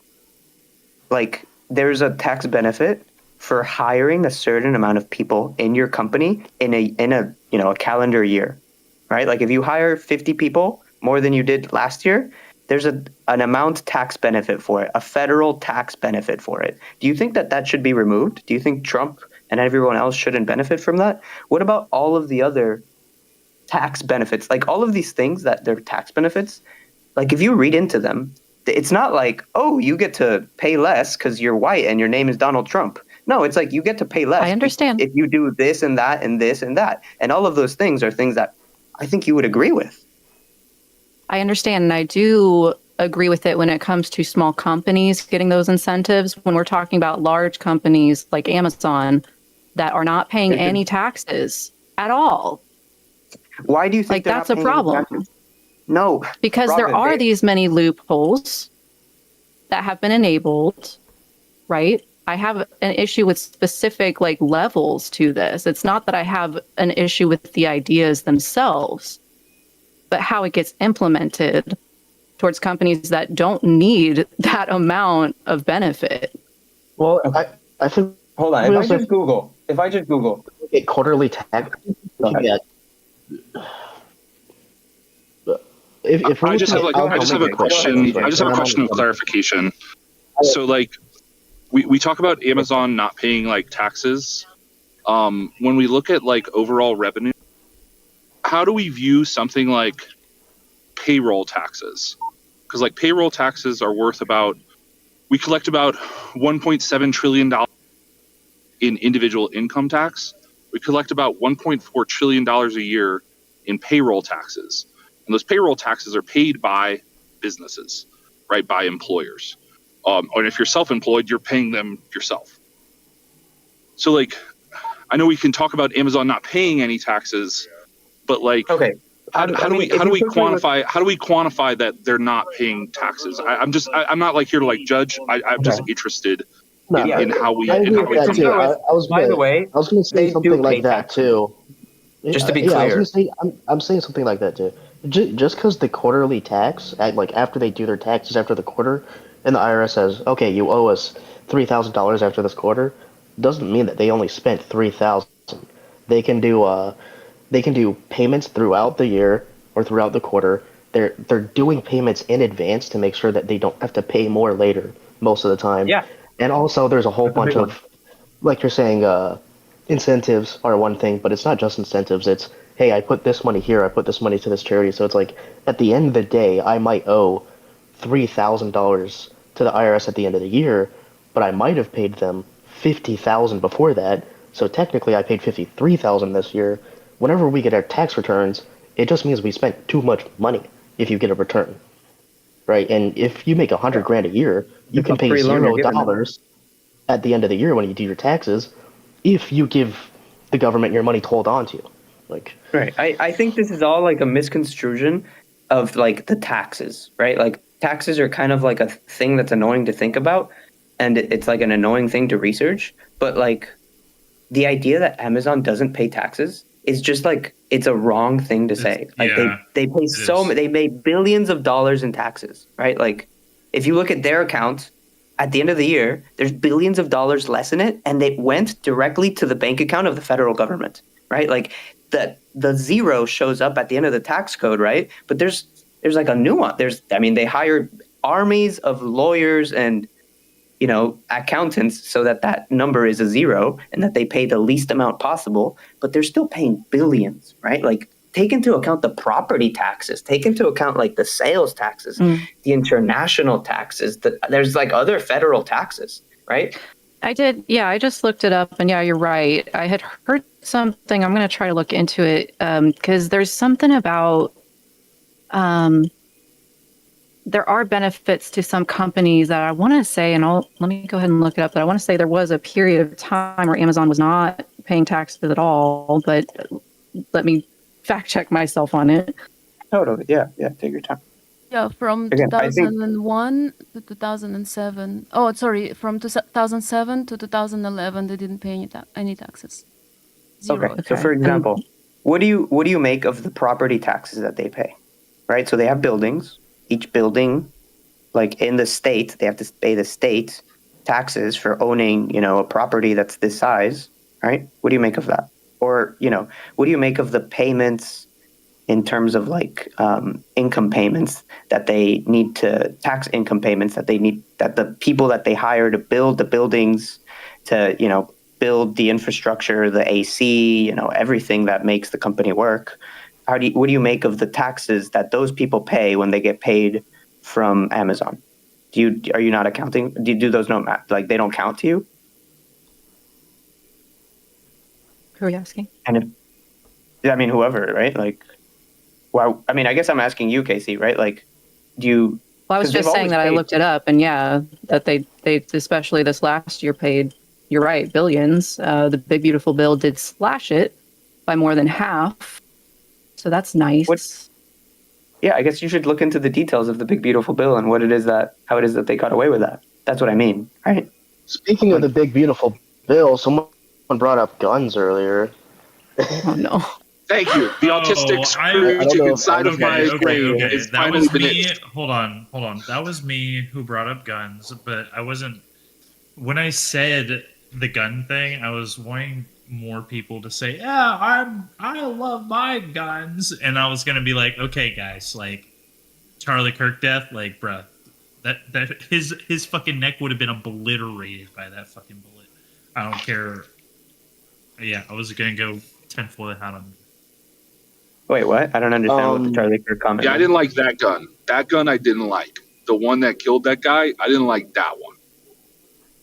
Yeah, No, we should what ban I'm saying is that gun. I was trying to get my gun people to come out of the fucking woodworks to like throw What do you conspiracy make? tinfoil Hey, hats on. CJ, what do you make of the Chicago gun laws? What do you think I think of the Chicago gun laws? I mean, okay, how many gun laws? I want to hear does how Chicago you like have, and gymnastics how much around crime how do they their have? gun control is bad. I got They have more gun control than all the surrounding areas and more murders. So apparently, it's not working. So why do you think it's not working? That's what I would say. Well, it could be non-gun related. That could be one thing, or it could be that Indiana really is just screwing over Chicago. Or more likely, there's some social issues that need to be taken care of. I'm sorry, are you fucking peeing right now? What the fuck? Oh, I'm sorry. I'm at my sink. I totally left hear the you faucet on. I'm so pissing. sorry. I'm sorry. I'm You're at my fine. sink. I'm sorry. I think it's like a perfect example of how like more stricter gun laws like don't work. Like I just think that's a perfect example of it. I feel like there's a few other examples. Oh, in the yeah, state. I thought you were gonna say the opposite, and I was like, that sounds completely ridiculous because there's cities not that far from it that have less gun laws and less crime than they do. Okay, I was confused at first. Okay. No, yeah, for sure, it's a tricky issue. Oh, Travis, I never told you. I was actually in DC not that long ago, and I got to film some people. I mean, it was just like reporting for like AV work, so I didn't get to keep it or anything, but it was kind of cool. Oh, nice. Right on. So in April, I filmed. What's her name? Fuck, what's her fucking name? It's like one of the representatives from Minnesota, or what's her fucking name? Anyways, well, it was a Democrat from Minnesota, I think, or one of the states up there. She's usually the one yelling at the Republicans in the open court hearings or whatever. Ilhan Omar? But no, she's white and she's old and she has short hair. But anyways, I also by the way, Bill what I Barr said about recently as well. Charlie Kirk is if you're gonna If you're gonna ask me about Charlie Kirk, I would say counting or not counting political violence. What? I mean, like, I don't understand how the Charlie Kirk thing has to do with your stance on guns. Can you tell me about that? I didn't understand it. Are you talking about me? Yeah, No, you're making some joke about Charlie Kirk. I wasn't making a joke about Charlie Kirk, nor did I make a stance on guns. No, no. right there. I don't think it was for you. Guns, but Yeah, it was whoever was it brought someone up else Charlie who said Kirk that? initially. Yeah, I did. Okay, why did you bring up Charlie Kirk initially? I guess I misunderstood that. That's what I'm saying. Somebody wanted to bring back why I brought up the guns thing, and I told you guys why I brought up the gun thing. My claim was that I'm probably one of those conspiracy guys who don't believe Charlie Kirk's death was like as accurate as they say. Like getting shot Oh, no, that's like retarded. a 308 or a 30-30 in the neck, you are out of your fucking mind if that neck is not obliterated. Okay. Have you ever hunted? I've shot a degree of living things before, and I'll tell you, it's quite incredible how little damage a bullet can do. I was going to It's say the also same incredible thing. how much damage a bullet can do. Yeah, I've been There's an shooting extreme 33, 410s, 270s, like hunting rifles. I can't remember the bullet. It was like 30-06. It was just huge. Yeah. It was 30-06.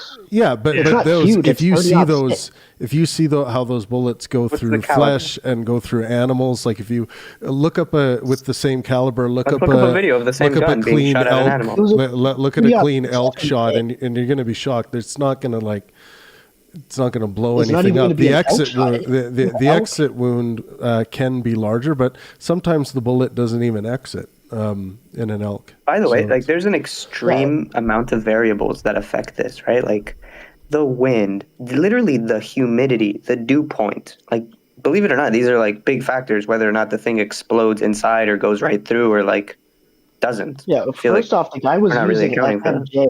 He was using FMJs. He wasn't using saw point. He wasn't using, They hollow said points that or the anything. bullet was stopped in the neck. Like, I'm sorry. No, I don't think I've seen anyone that said it was stopped in the neck. What I've heard, and it's been a while, I'll be honest. I'll try to be as PG as possible. Is that it entered around the neck, traveled through the thoracic cavity, and stopped on his back plate of his I think it was soft body armor, but it might have been hard body armor, and it was at like a really steep angle. I don't know what people expected. Like they think his head was supposed to blow off. This is like the Trump thing. Like, oh, Trump got shot by a 223 in the ear. His head should have blown off. This is like boomer lore about 50 cals ripping your arm off if they miss by a foot. It's just like, I mean, does Brandon Herrera need to make a video on how Charlie Kirk's head wouldn't have blown off because he got shot by a 30-06 from 150 yards? It's a decent. All I'm It's not gonna saying fucking blow his head off. is that it at least should have went straight fucking through. No. Like, there's no fucking shot that should. That's not true. Yeah, He no, had soft no, body it's just, armor it's on. just Like, not. takes into It's just, account, like, it's, There there's is so a much amount of big knowledge, fat you know? difference between an elk neck and a fucking no, human neck. yeah, but you can Okay, but look like, up. what- You can You're making huge you can look. assumptions here. Yeah, and This is what I'll talk about when it comes to these things, is that ultimately when you're dealing with bullets interacting with tissues, you have a few different ways in which tissue can be destroyed. It can be destroyed through cutting, or it can be destroyed like through laceration. Those are the two most common ways that tissue can be destroyed. The only way that you're going to destroy tissue through laceration is if you have a high enough kinetic energy applied to that tissue that the tissue starts to deform, right? Generally, this is why, like, I could shoot an elk with, like, there's a great video on YouTube about a guy who was shooting a deer with like a 50 BMG, right? No business shooting an animal with that sort of caliber. But he winds up shooting this deer, and the deer doesn't explode. yeah, And it's like, why? Yeah. And it's because ultimately, even though that round is big, even though these things are happening like that, there isn't actually enough energy to tear the elasticity of the organs that are involved. Like, your skin is an organ that has elasticity to it. And in order for there to be a huge amount of damage to it, there has to be a huge amount of energy applied to it. So that's why, like, when bullets enter us, frequently they don't exit us because they can't break through the elasticity of the tissue that they're encountering. This also occurs at extended distances. Like, the through and throughs that I have happen at much closer ranges than the range that I understand Charlie Kirk to be shot at, right? At that distance, the variabilities that are applied create way more variabilities as to what's going to happen. Could it have been a through and through? Yeah, absolutely. But how that bullet is behaving at that moment, high amounts of variability. And I don't think that we, as I understand it, we don't have all of the facts of that, right? Like, most things in that space are still based on speculation and commentary on, like, video. Like, do we have an autopsy of Charlie Kirk? Yes. That's a good question. Okay, well, if you have, well, I would say don't post the autopsy report in the chat because it might show something that's bad. But feel free to share it with me. But I would say, Booby, what's worse, a through and through or a bullet that is no discernible exit wound? It depends, right? Like, a through and through vital organs. Assuming both shots were in the same place, assuming they both hit the same place. I would much rather. In. Your body can far better deal with 2 holes in it than 1. Like, when it comes to, like, when it comes to rifle calibers, it didn't go all the way through them. Yeah, exactly. It didn't go all the way through them. Yeah, well, that's bad. We also know what was the we can comfortably know what was the primary cause of Charlie Kirk's death, and it's like, it's his carotid artery bled, like, and he died, and that's how he died, right? So it doesn't even need to be a through and through. It doesn't even need to be catastrophic damage or anything like that. That's all that was needed. Yeah, like, but the thing is, the only reason people are saying that is because they're like, well, it's fake because the 30-06 would have done more damage. Like, no, not necessarily. And also, like, if it went through and through, it would have done less damage. Probably. No, I mean, I've taken a good deal of elk at a good deal of distances, and I've taken a lot of different animals, and I've never had dude, even in my line of work, I put down wildlife pretty frequently, and, like, I use like a 12 gauge shotgun, and I've shot, like, elk at very close distances with a 12 gauge shotgun, and I would not describe any of the wounds that I've seen in the course of my work and in the course of me hunting as being dramatic. In fact, in most instances, when I go to gut an elk, all of their organs are intact. It's only, like, their heart, like their actual bleeding things, that caused them to die. You're telling me that their head didn't blow off? All right, I'm done. I'm done. Smooth off. Bro, I'm just saying, like, we're comparing elk to humans. Like, I'm not saying they're, like, astronomically different, but at the end of the day, an elk and a human are pretty fucking different. My unfortunate side of my body of experience is that, like, I've encountered a lot of humans that have been shot because of my lines of work. And I would even say then, nothing, there have never really been any injuries from bullets that I've found to be incredibly dramatic outside of, like, 50 BMG. But even then, there's been a lot of 50 BMG ones that I've seen that have been just kind of, you know, they look like pretty much everything else. Dramatic wounds are just not as common as people. PMC's here. 353's location helps him out with this. We're getting some background from you there too, Booby. Oh, I'm sorry. I am working right now. Yeah, There's no a big fight that's like 20 miles away from me. Yeah, no worries, no worries. I'm not going to.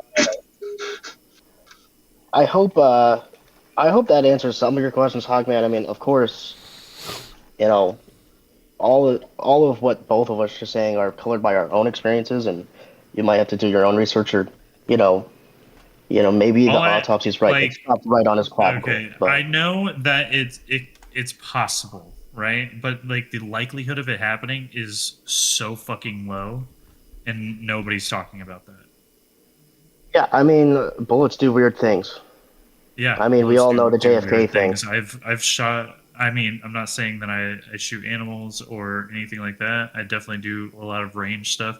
And obviously, if you shoot a fucking watermelon or if you shoot something that's small, it's gonna fucking explode because it doesn't really have anywhere to go and there's not a lot of elasticity like we were talking about earlier. But at the end of the day, though, just having a fucking 30-06 just stopping in your neck is like so fucking ridiculously rare. Yeah, I've never heard that it was stopped and then. I mean, I think I've heard a couple people Do we know the say something like that, distance? but I just didn't believe it. About Do we know like 150 the meters. distance and do we know like the distance and like caliber and just like everything? Do we know how much? It was about 150 meters with 30-06 out of like I want to Yeah. say like a 20-inch barrel. There's tons and tons and tons of fucking YouTube videos. I'm of sure there people is. trying to recreate this. Yeah. I mean, I think it's possible. I think it's possible. But it's you have to admit though, it is extremely, extremely unlikely. Well, what is extremely unlikely to you, like in a percentage?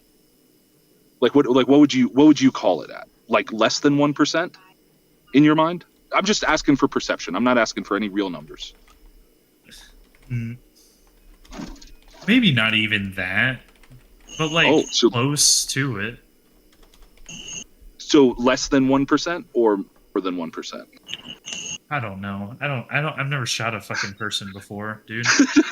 I'm just asking based on like your like kind of like gut chances, right? Like you're a reasonable enough person that you're not gonna sit here and be like, it's impossible, right?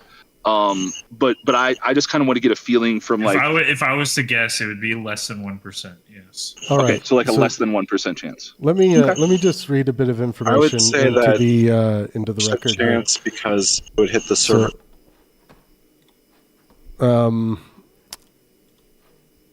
So what is publicly reported is that Charlie Kirk was struck by a single shot to the neck from approximately 142 to 175 yards away while speaking outdoors. The alleged shooter is accused of firing from a rooftop using a scoped bolt-action rifle. At that distance, a trained hunter or competitive marksman would generally consider hitting a human-sized target at 150 to 175 yards to be well within the capability of a scoped rifle. Hitting the neck specifically is much harder than hitting the torso because the target area is several times smaller. If the shooter was intentionally aiming for the neck, the odds of a first round hit would depend heavily on skill. For a proficient rifle shooter under controlled conditions, it is difficult but not extraordinary. If the shooter was simply aiming at Kirk's upper body or head, the bullet striking the neck could have been partly due to normal shot dispersion and movement of the target. The remarkable aspect is not so much the raw marksmanship distance. Many recreational hunters regularly shoot accurately at 150 to 200 yards. The remarkable aspect is successfully carrying out a single shot assassination during a live public event with one bullet producing the fatal wound. Now, and then you guys were talking about like how unlikely it is for the bullet to be stopped. Stop in the neck. Was the bullet stopped in the neck?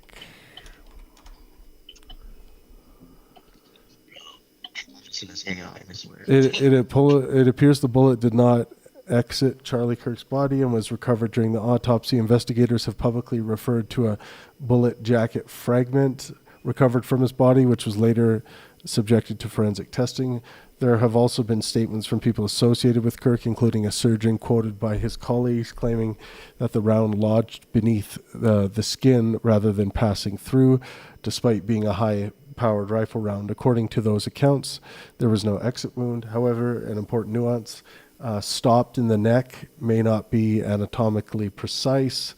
Public reports confirm a fatal neck wound near the carotid artery, but the full autopsy trajectory has not been publicly released yet. The available reports suggest the projectile remained in the body and was recovered later, but they do not definitively establish from public records exactly where the bullet came to rest. So we probably shouldn't assume that it quote unquote stopped in the neck. and then the Okay, neck. all right. Well, you don't have to say it stopped in the neck. It stopped in the fucking body. It went in the neck and it stopped in the body. My point is that it should have went through. No, it shouldn't have. There's no should have, shouldn't have. I will say it's possible that there was some jacket that stopped at the neck. I mean, that's jacket shed pretty often, especially I'm assuming he was using shitty ammo. Definitely not no bonded shit. But Yeah. I'll ask this. If you have something else to say, Trav, go ahead. I'm just gonna say the rarity here. Let's take a look at because that keeps being brought up.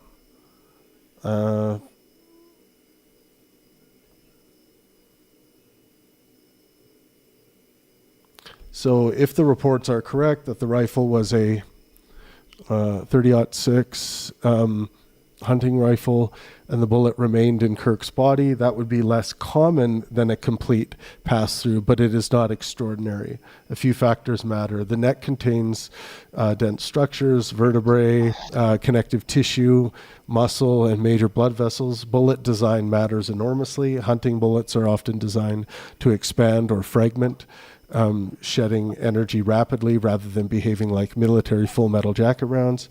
Impact angle matters. A bullet that strikes bone can yaw, deform, fragment, or change direction. Distance matters. 30-06 loses velocity as range increases. Many people intuitively think a 30-06 should, quote, always pass through.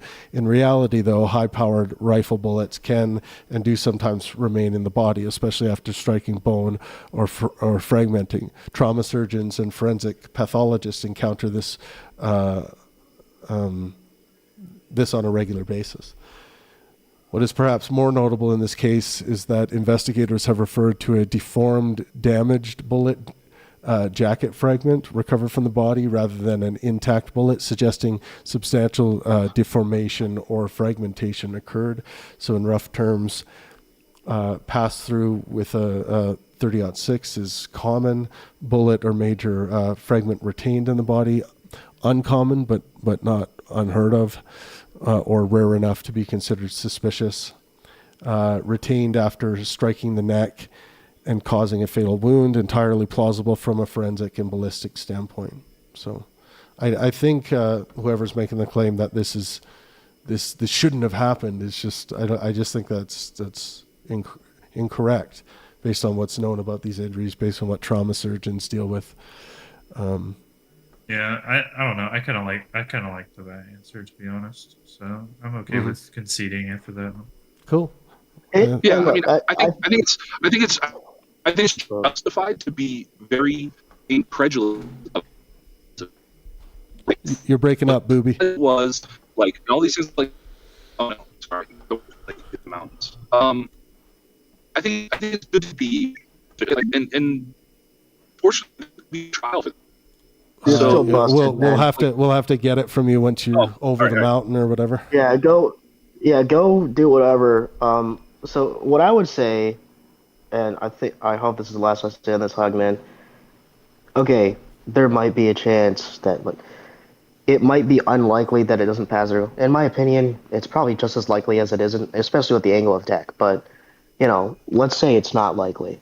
What would be more unlikely, that it doesn't pass through, or that an alternative happened, that somebody, what else would have happened that is more likely than a non-pass through? That's my question.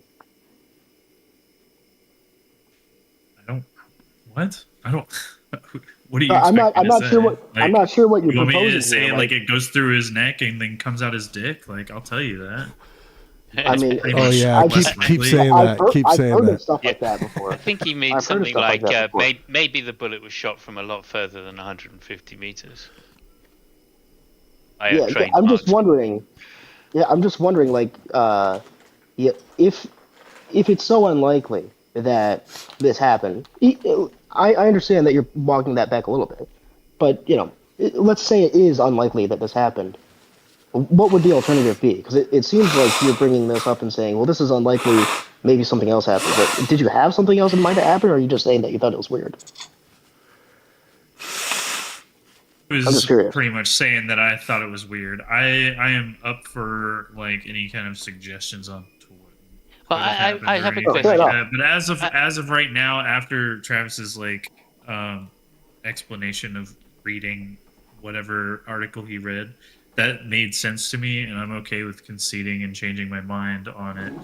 I think that if I was under the impression that he chose like a decent bullet, if he's using just a fucking like a range, like firing range bullet instead of like a military full jacket like you said on there, then I'm okay with conceding it because I have experience with both different types of bullets, and range bullets don't fucking really do much, as far as I know, do too much to flesh.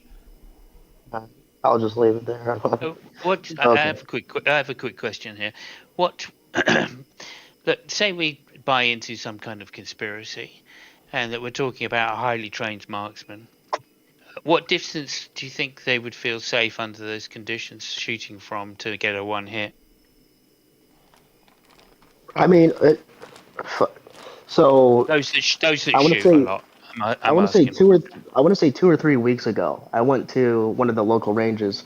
It goes out to 100 meters, not far, but we're there, me and my buddy just plinking, and this guy next to us has his long range setup. They call it I forget what they call it, but it's like long distance shooting guys. These guys, PRS. I'm pretty sure that's what they call it, precision something shooting. And precision rifle this guy, series. this guy, he had like an $8,000 rifle, which to be fair is, somewhere between 10 and 20 times the cost of the rifle the shooter was allegedly using. And he was shooting next to us while we're just, plinking, whatever. And we're all leaving the range. And I said, hey, do you want me to grab your target on the way out since we're already down here? He says, yeah, sure. I go and I look at his target. He sat down at the bench after putting his target up, didn't move. I got to the target. He had each corner punched out, each corner and each diamond punched out, and a group right in the center. This guy holds. It had to be like 0.1, So what's the 0.2 answer to the MOA question, average if you don't over mind? 30 rounds. At what rate? I'm sorry, what was your question? Yeah, I think I put it something like, a professional, highly trained marksman. At what distance do you think you would feel confident? Bearing in mind, there's only one shot to actually make a kill shot. What kind of distance is it? 400 meters, 500 meters? I could see 600. With a 30-06. I'd say A clarifying 600. question. Just with the equipment that we know the shooter to have used, correct? Well, no, we can give him a better rifle. He's a highly trained shooter, so maybe just 8. go down the conspiracy route, right? Say that shooter wasn't the shooter, right? Say there is a conspiracy, and it's it's done by some government operation that has access to anything they need. They're shooting a 30-06. Okay. That much we know, but they I can understand. have any rifle that shoots a 30-06. Yeah, I mean, I think that with I think it can be very, and like you would be limited more by sight lines and geography than the capability of the rifle. Right. Like, Okay. assuming there's no wind, you could probably do it at 1,000 easy. But I'd say to be safe, 800. Copy 1243 21. Sorry, I mean, that's I can shoot I out would to have thought. 600 meters with a smaller bullet with an AK, which is Okay, not so- particularly impressive. I suck at shooting. If Charlie Kirk was killed assassin conspiracy, what's the conspiracy? Why did Charlie Kirk have to die? We're just having fun. There's no particular reason. We're just having fun with the hypothetical. No. It's a serious question. Like, why? Well, I've heard of why does the saboteurs, conspiracy but, want? Why would there be a conspiracy to begin with? Something I've about heard of Israel. Turn on Israel. That's why. Come Yeah, on, Israel. let it out, man. Elephant in the room. Well, I think. But I'm just I think I almost expect all major events. I expect all major events to have some degree of conspiracy applied to them now. Yeah. Like, well, certainly there's a large enough community. Yeah, there's a large enough community of conspiracy theorists that are all interconnected and well theories that, in some way, it's like I almost have to expect it, right? Like I have to expect that there is a conspiracy theory, So right? There was way. there was even a conspiracy theory around the Reagan shooting, and they caught the guy Yeah. red-handed because he ran up to him and shot him. So, I mean, I'm generally the same way. Like I don't really buy into conspiracy theories, but like I don't know, man. When some of this stuff started coming out after the Kirk, like some of this evidence, I started my ears started perking up, I guess you could say. Something was a little fishy to me, and maybe I'm just super gullible, you know. But I feel like the story we've been sold is a little too perfect to me. But What do you think? Personally, my I ears don't were have any perked up. understanding. What is the story that's been like? What is the so story that? the story that was sold was basically that that this guy Tyler Robinson was on the roof and he got off of the roof. He went and hid his gun in a bush and then texted his roommate exactly where he hid it. And then he also texted his roommate his motive for doing it. He texted his roommate like a full confession with all the details and like everything and like very like strange like copy language. Like if any of you pull up the supposed text that he sent to his roommate, it's like no from my experience, no one in their 20s talks this way, saying like the drop zone and like the, you know, I'd have to put it up. That part was really sus to me. That like, here's my full confession with every single detail, and and then the gun. So then the cops go to find this gun, and they bring these dogs, right? And the dogs are like trained to sniff out firearms, especially one that had recently been fired. This is like the easiest job in the world for these dogs. And if you watch the footage, or maybe it's either the footage or the report of it, the dog did not sniff it out. The cop had to go find the gun in the bush.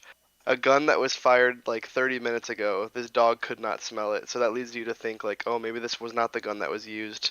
And then on top of all of it, the bullets in the gun have like all these messaging on it that's so conveniently like transgender, liberal, like, you know, anti-fascist, like all this stuff.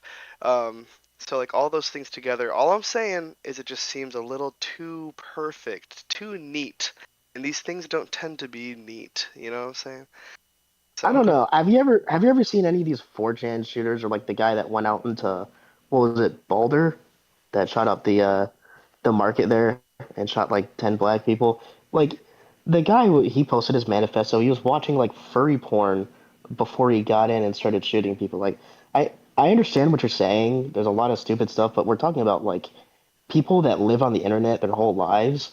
They're like, the one thing I'm going to do is just going to go do some hyper cringe shit, and they think it's like the most base thing ever, so they start using like tactical words and stuff. I definitely do think that there's some weird things about it that go even beyond internet quirkiness, but I think it's just like some idiot savant accidentally got a really good shot. He probably wasn't even aiming for the neck, and um, he Oh, he just was got definitely lucky. aiming for the head. He was definitely aiming for the head, and then ended up getting that. Well, Like, I don't there's know. I, I no. don't know I if we think know it's, that. I don't know I if we think know it's that. possible he was aiming for the chest or the Okay, sniper's triangle. okay, that's fine. here, Okay, that's I'm gonna fine. We send don't know that, but okay, the like, supposed text chain into in case anyone hasn't read it. Um, and you guys tell me if this is like how you would expect a 20-something-year-old to text. Now I understand if this is like LARPing, like he's just like chronically online and he wants to like he's maybe playing like those GTA roleplay servers where he's a cop and he uses terms like lockdown and drop point and stuff, but like he's supposedly texting his lover. Okay. which is a trans roommate. Yeah, yeah. So the most recent thing that I know about the Tyler Robinson is that the defense is attempting to make it a closed trial. The judge denied that, and it is going to be an open trial. So it'll be a trial where you and I can tune in to like the entirety of it, in the same way like we could watch the entirety of the Kyle Rittenhouse trial. Just as like a general feeling, like, do you trust what would come out in that in the trial of Tyler Robinson? What do you mean trust what would come out? Like, you mean trust the result of the trial? Like, not trust the result. No. I mean like there's going to be exhibits of evidence. There's going to be interviews of people involved. Oh, I mean, like, I would love to see all of that. Yeah, like I don't think the whole system is rigged that badly that we wouldn't get like a fair trial. I think a trial would actually reveal a lot. So I'm all for it, man. If anything, I would think the person going for a closed trial would be Erica Kirk, not the defense. I don't know why the defense would want a closed trial. It doesn't make sense to me. Well, it can be helpful. I mean, everybody has their doing anything, right? There's a reason why the prosecutors want it to be an open trial, and there's reasons why the defense wants it to be a closed trial. So, I at least for me, I really haven't researched much into like the Charlie Kirk shooting at all. Mostly because I know that it's going to go to trial, and trials do a very good job of sorting out like the truth from fiction. And much of the stuff that I saw in the wake of the Charlie Kirk shooting, I doubt will ever even make it to trial, because I have a feeling that a lot of it is entirely fabricated. Like what? Like the messages. So you don't think these messages will be brought up in trial? The reason it would not surprise me if the messages are not brought up in trial, because they're not messages sent by Tyler Robinson, that they're messages fabricated. I see what you're saying. By people on the internet. Oh, you're saying that these aren't even real? Not even real. These were reported on like shortly after, but you're saying like even BBC. Yeah, well, the news also reported on Sam Hyde being the ghost of Kiev, and they constantly do it. So like, well, you know, like one thing I'd point towards is like, how did law enforcement find out the location and the guilt of Tyler Robinson, enough to arrest and charge? How did they find that out? Because what they said was like, oh, his parents like turned him in, but he never confessed. He never it's nowhere on record. Did turn him in. If he was hopping on Discord, hopping on Discord and like finding it, and there was this named person of interest and all these things like that, probably would have found him by way of technology faster than his parents turning him. Like, maybe I don't really know a lot about the law. Is that like a thing that can happen? Like, What do you mean? If you can just turn in your adult son, like he doesn't need to confess. Well, you can just, like, bring him to the police, they lock him up because No, you're just reporting to authorities that you're like, hey, I think my kiddo was involved. I think my kid was involved in the shooting of Charlie Kirk, and this is my kid's information, and this is where we are right now. And just because that's your opinion, they'll lock somebody up. Like, they don't have any. No. They still have to have probable cause to make an arrest. They just need reasonable suspicion to detain. But like, if this person was a person of interest and like they were kind of, that's my understanding of like how he was placed, how he was located and placed into custody, was like it was entirely his parents that ultimately turned him over. Like, if your friend commits a crime, right, and they tell you, hey, I committed a crime, and you call the police and you say, hey, my friend committed a crime, the police don't just come and arrest him. What they do is they'll look into this guy, they'll look if he has an alibi, is probably the first thing they'll do. They'll see if there's any coincidental facts, they'll see if there's probable cause, they'll go for a probable cause warrant from a judge, and then they'll come in and get the guy. Now, sometimes, there's actually a really good body cam video on this of a guy that he killed a local homeless. Well, I don't think he was actually homeless. He was just a guy that liked sleeping on the street, and he was like Anyways, he killed a guy. The parents found a head in his bedroom. They call the police and they say, "Hey, there's a head in my kid's bedroom."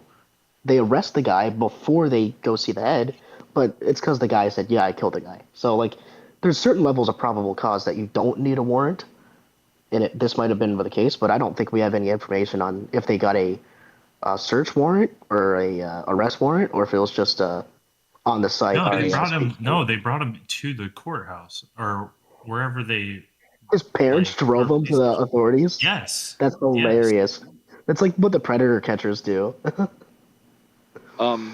Yeah, I mean that's how it can all come together for sure, right? Like there's many different ways that it can that the arrest, but how he is identified and charged and everything like that tells me a lot as to where the investigation was and where things were, right? And we'll hear about all that at trial too, right? Because it's not just him on trial, but it's law enforcement is on trial as well, right? Like the investigation is on trial.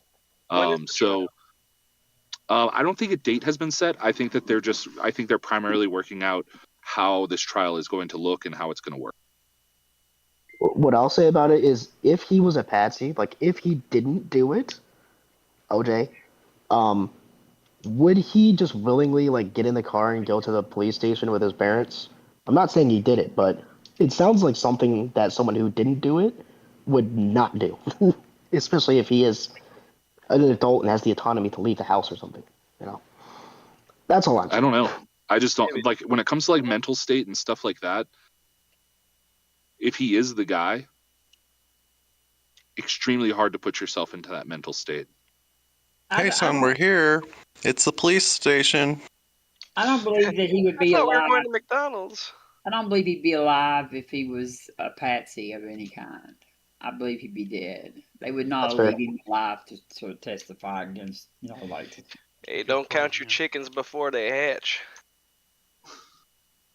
Sorry. Yeah. Yeah, that's why they killed John Lennon. Huh? John Lennon. Huh? John Lennon. Sorry, South Park. My bad. Yeah, because he used to sing peace songs. That's why they killed him. Yeah. Were you guys a fan of Charlie Kirk? No, I mean I wasn't a fan, but I don't think anybody should die like that. Nobody. I didn't really know much about. I think I saw him a couple times before it, but I wasn't on. He wasn't on my radar until it really happened. I knew about him, but I didn't know what he was. I mean, at the end of the day, like he had some pretty controversial fucking things to say. However, he didn't do anything bad other than have bad opinions. I mean, he did. He probably caused a lot of harm with some of the shit that he spread. He was like a person that spread the white replacement theory and shit like that. But like, I just don't think that anybody deserves, like, especially be shot in front of your children and your wife and like in public like that. But I mean, nobody should die like that. But What I thought was I don't think the world is gonna miss him much. I mean, his kids might and shit, but like I don't think that. What do you mean? Well, I think there's Charlie Kirk. I think a lot of people are gonna remember him. Yeah, I think he meant a lot of things to a lot of people.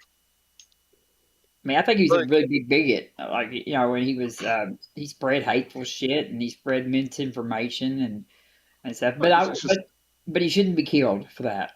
Well, I think it's something where it's just like he was controversial. I mean, it's certainly something you either liked Charlie Kirk. There was very few indifferent people like who were knowledgeable about who Charlie Kirk was. Like there were people like there's like, I don't care about him one way or another. I mean, he was certainly somebody who like was either liked or disliked, right? I think the biggest injustice on the Charlie Kirk thing was, he gets shot in front of his family and everyone, in front of thousands of people, and then, Cash Poop Tail says, "I'll meet you in Valhalla, brother."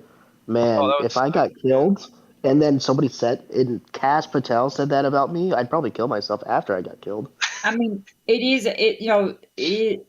like pretty strange that somebody who was constantly pushing the idea that there was supposed to be a certain amount of gun deaths every year that we should expect by having the Second Amendment, and that he died from gun violence. Like, Well, that was the last sentence he said yeah, was talking about gun violence, which is really tragically ironic.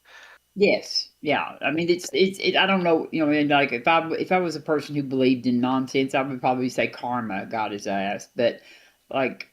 I don't believe in that, so I think it just so happens that sometimes what you put out into the world is what you get back. I mean, and it's just like, and it's not about karma. It's just about that's how things go. And he definitely got back what he was putting out in the world. I But mean, I don't think he was like advocating for gun violence by any means. no, he didn't advocate Yeah. for it, but he advocated for like he said that all the time about school shootings and stuff. Anytime there was a school shooting, he would say that there was a He was saying certain it's amount. like the necessary price for having gun freedom was that. Yes, Yeah. yes. Yeah. Which What? is Okay. In a non-joking manner, other than like not on. I was joking with the Cash Patel thing. In a non-joking manner, what really pissed me off with, other than just the general rhetoric during that time, was this pace that I kept seeing everywhere, seeing screenshots from Twitter, seeing on Reddit, any social media. People just kept pasting this unsourced screenshot of, oh, the top 20 things that Kirk said that were evil or wrong, and it's all paraphrases. They're not even quotes. They're not sourced. And then when you go look at each one, they're all paraphrases of something that he said, completely out of context and completely malformed. And it's like he never said any of these words. You just rearranged his words and made them look as bad as possible. Well, he did say a And lot of words. this is He the did, excuse. yeah, he did This is say a the lot of words excuse. stuff. Yeah, I don't know He why they said had to he twist. said a I don't lot of know. words, but that I doesn't don't know mean why that it's they had. okay for people to do what they did with his No, words. I Like, don't agree with that at all. But I don't know why they had to twist his words. Well, Like I that's mean, so stupid that. because he Well, said plenty They of didn't. nasty. He said plenty of shit that was gross enough. But Like Robin, he, I feel like They didn't twist his words when it came to that saying, look, we got the Second Amendment, people have guns, and we've got to accept a certain amount of deaths. he also said that That like he said that, like, he literally said that on camera. yeah, What was yeah. That's not like a crazy thing to say though. Like, it I is feel Yeah, No, of it's course only not. crazy if you don't understand it what is freedom after a is. school shooting. It I is think he after. was talking about school shootings, though. Yeah, after a yeah, school but like shooting. when you say like Can you imagine being a parent of a child who died in a school shooting and there's a motherfucker gets on TV and goes, well, there's a certain amount of gun deaths that we have to accept as No, this is a bullshit. part of our This is so that's bullshit. no He didn't just go on. No, well, hold up. He didn't Yeah, he just go did. on TV after. No, stop. He didn't just go on TV after a school shooting and say, out of context, just out of the blue, hey guys, just so you No, not know, after a school shooting. I know No, there's a school shooting. Come on. I know there's a not school after a shooting, school shooting. but Nobody's oh saying my that. god, can you shut up for 10 But nobody's. seconds? Oh, I beg your pardon, sir. Jesus. He didn't I just don't go on think TV anybody after a claimed school what you shooting just claimed. So that's out of the blue. I'm just going to keep talking. Out of the blue and just say, school shootings happen. We got to deal with it. Somebody asked him a direct question and he was responding to them. He didn't just come out of the blue and say, we just got to deal with school shootings. It just happens. Someone asked him a question and he said, I don't remember what the exact quote was.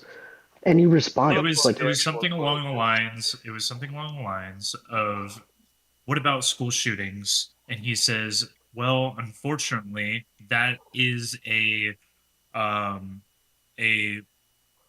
necessary sacrifice that we have to make for." It's like something along those lines. here. And by the way, For the freedom of I think he guns. made a horrible argument, but Yeah, of course. he didn't just exact say the quote shit out of the into blue. I put the quote into the chat. I think it's worth to have a cost of, unfortunately, some gun deaths every year so that we can have the Second Amendment to protect our other God-given rights. It's a prudent deal. It's rational. Yeah. That's what he said. Yeah, and what was the question? Which is, but like when people take that and they're like, so you're saying that like my son deserved to die, or like my, like it's kind of ridiculous.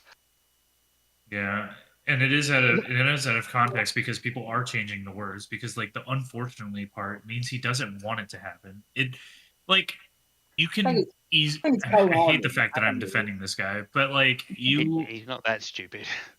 yeah. You, And, by like, what I'm saying trying to say is this. unfortunately means that it It's- shouldn't be an issue. Yeah, And his and most like Christian nationalists will argue that it's the fatherless household which is causing the mental issues and why kids are wanting to do this school shooting shit and yada yada yada. Like there's like other problems that they equivalate to the school shooting problem rather than just I guns. just think Where it rubs me wrong when I hear people say like Robin just did, like, well, if you're gonna put that out in the world, this is what you get. Like, what is he putting out into the world? He's not putting out hatred or like any Yes, he was ill putting will. out lots of hatred. Yes, he was. He put. Let's see. He said. He called like talking about the prowling black people. He said that Justice Ketanji Jackson, the only reason why she was put on the Supreme Court was because she was black, because and so she took away a seat, that a job that should have belonged to white men. And Ketanji Jackson has got more credentials than anybody that sits on the Supreme Court right now. She's one of the probably the best educated and most qualified justices that we have on the court. And so like, and these are the same people who wanted to, they think that like Pete Hegseth is qualified because he's a white guy, but he's a moron and he's incompetent. I mean, like, yeah, Charlie Kirk put out a lot of hatred. Yes, he did. yeah, he also said this similar thing about the fucking the airport shit, like pilots, like black pilots. Yeah, not When he got on a qualified. plane, he said if he got on a plane and he saw that the pilot was black, he would be concerned about whether that guy could fly the plane or not. Yeah, I or if mean, he was hired I because think it was of like a black DEI, woman like or something. I don't okay, remember. but DEI doesn't mean that Yeah, DEI doesn't. But he convinced people that that's what DEI meant. So yes, he was putting out hatred. He pushed the great replacement theory all the time. I mean, he did put out hatred. And like I said, I don't think you should have been killed. I absolutely don't think you should be killed. I denounce that. But I think sometimes when you put out hatred in the world, you get back hatred. Like now, what we talking about John Lennon? I go, John Lennon didn't put out hatred, and he still got back hatred. But people, when you put out hatred into the world, sometimes it comes back at you, just not out of metaphysical or supernatural means. It's just that you make people hate you. I just think that we might be using hatred very differently. Like when There's you a say lot of hatred. I think you put out hatred, like none of those quotes like I understand why you would disagree with those quotes, but none of those quotes demonstrate to me that he hates somebody. I think you're picking words, and like you're not even listening to the substance of what I said. No, I think you have very reasonable disagreements with what he says, but like I don't view that as putting out hatred enough to warrant him receiving hatred. Like I don't think I don't think anybody warranted being shot. So I so I said that. found like the Charlie Kirk like sort of like gun quote thing in question, and I'll kind of give like the synopsis as best as like it transcribed itself. He stated, "We must also be real. We must be honest with the population. Having an armed citizenry comes with a price, and that is part of liberty." He goes on and he talks about how there are a certain amount of road people that die in car crashes every year, but we determine that our ability to transport ourselves, our ability to do this and everything like that is worth the risk. Yeah. Then he goes on to say, By the way, that's a privilege, not a right. And yet, so he's like, then he goes on to say, like, we need to be very clear that you're not gun deaths to zero. It will not happen. But then he goes on to say that he doesn't believe that we should not be trying to reduce gun deaths. And then he gives off some pretty standard conservative talking points about how to reduce gun deaths, better family situations, more security around schools, et cetera, et cetera. But then he goes, but you're not going to get gun deaths to zero. It will not happen. He's like, but I think it's worth it. I think it's worth it to have the cost of, unfortunately, some gun deaths every single year so that we can have the Second Amendment. He started off this little Oh, quote that's right. by That was talking at the about what end of his all that. belief in like what the purpose of the Second Amendment was, and he stated that, you know, obviously once again some pretty standard conservative talking points. The Second Amendment is not for hunting. The Second Amendment in many ways is not even for personal defense, but the Second Amendment is explicitly for to give citizens the right to defend themselves against a government. Against tyranny. Yeah. And Brody, so- you're confusing what I'm saying. You're confusing descriptive and prescriptive. Like I'm just giving a descriptive like statement about the situation. I'm not saying like any moral position about it was justified or anything else. Yeah, I'm I know you're not Okay. prescribing people to act in hatred. I'm just saying that your descriptive statement I don't find to be accurate. I don't think it's accurate to say he was putting out hatred just because he's putting out things that you disagree with. I don't think he hated anybody. Not why.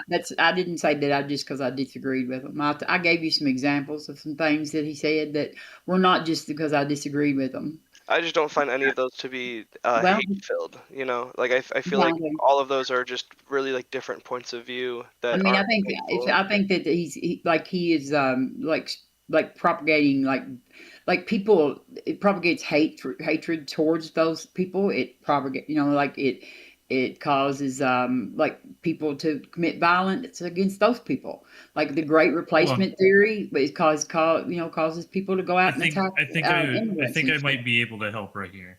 Like hate when speaking, it needs and it requires intention. Does he intentionally hate? Does he intentionally want to inflict harm on a mass group of people? And the answer doesn't seem like a yes. So hate is probably the wrong word. I don't think it has to. I don't think there has to be any intent. I think that you can sit there and Okay, say a so lot the of stuff. definition of hate literally has like intent in the definition.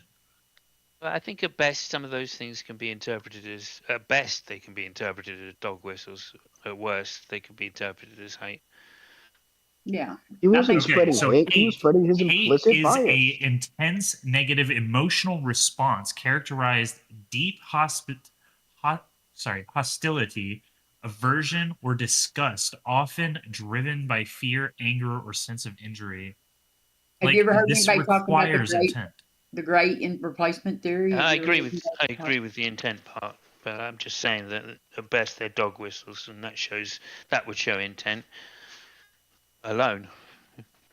Wait, no, at best they're not dog whistles. That's not at best. What do you think they are at best? Like at best he's putting forth what he believes is a reasonable assessment of our political situation. Not try like to say the best thing he could be doing is signaling secretly to this hateful group of people that he's trying to promote into action. That's like the best case you can think of. Well, no, he's pulling up, DEI being specifically the examples that he used were both of black people. So Yeah, and I think like what, even if I have a disagreement about what he says about DEI, or maybe I think that like DEI is useful or has a purpose, I think we can probably do better than saying at best he's dog whistling. Maybe at best he disagrees with me and he's wrong about DEI. Yeah. I mean, I'm sorry. I don't agree. I think you're completely wrong. I think if you're going to invoke, black people in that way, you can you invoke could have just any- said people. I'm not sure that if I got on a plane with somebody who I don't think is qualified, then I wouldn't want to fly on it. I mean, it wouldn't make sense to use white people, right? Or it wouldn't make sense to use Asian people in that situation.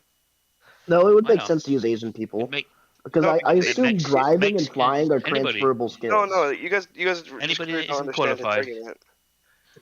So why would he assume in the why case didn't of he use women? Could have said a woman. he could have used women because women benefit from DEI. I thought he did. I thought he said a black woman. Oh my god, even worse. Yeah, well, I don't know. Yeah, the Sounds point like is a like dog whistle to me. okay, I mean, if that's the best you can think of for this, I mean, think I don't think it's a dog whistle. I think it's just he's saying I don't think black women are good at flying. No, I okay. mean, Gosh, I have to really defend that's him like here racist. because this, like, you guys are just missing the point. I feel like, his critique on DEI is that it places an unnecessary uh, advantage And it upon doesn't. somebody based. Can I, if I can just finish, and then I want to hear your response. It gives somebody an unnecessary advantage, or gives them like points of consideration based on something other than their skill, merit, or experience. Now this, Yeah, but oh, so sorry. his concern is if we have a country that, or like an airline that utilizes DEI, he's worried that if somebody is picked who's not a white person, Who's then black? Yeah. they were getting points based on DEI unfairly for something other than their merit. That's I, it. I It has I nothing to think do if with him thinking that's the white people are case, bad like, But of course that why doesn't logically wouldn't he just follow. say someone? Why wouldn't he just say someone put in their spot by DEI? Like, I'm actually base enough to say this, Exactly. right? If you're just going to straight up say, oh, if I see a black female pilot, I'm going to get off the plane because she Must probably be can't DEI. fly. It's because I'm racist and sexist. If I was saying that she can't fly because of DEI, I'd be like, you know, I'd say something about them being a DEI hire or like something like that. Yeah, well, Well, how would you? Let's just How would admit it. you He's know it? racist and sexist, and that's Hold based. Come on, on. hold I on, think, hold like, how on, would you hold know it's on. a DEI If you hire? specify, hold on, if you specify an extreme, eh, if I'm having to steel man the argument, it's like if you specify any race at all that is encompassing DEI, then you're racist, and that's doesn't have to be the case. He can give a example of like, what if he said Asian woman, or what if he said I don't know, No, a Jewish dog can't fly a fucking airplane. Like at the end of the day, like he can give an extreme example, and you're just going to call it racist because it's an example, right? Obviously, black female, her No, being I'm just black not and scared to call him female is. racist if he says something that's racist.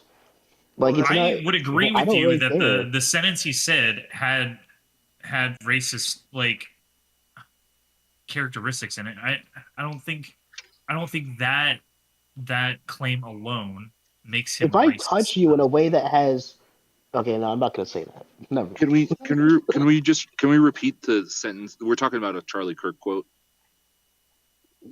I'll go look it up while Can you we just guys like? argue.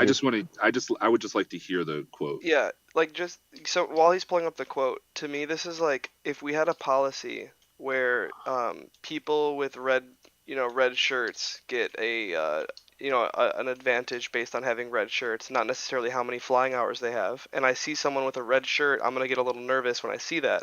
It's not because I hate people with red shirts, not because I intrinsically think people with red shirts are bad flyers. It's just that I think the system is not operating in a fair way Okay. in regards to those people. And those people are not Asians, because Asian people actually get points off because of how well they score naturally. So it wouldn't make sense to use Asian people. We Wouldn't make don't sense have to use white males. DI don't have points. There's no points. What And what is okay, All right, it wasn't racist. his comments were, if I see a black pilot, It wasn't I'm going to racist. be like, oh, I hope he's qualified.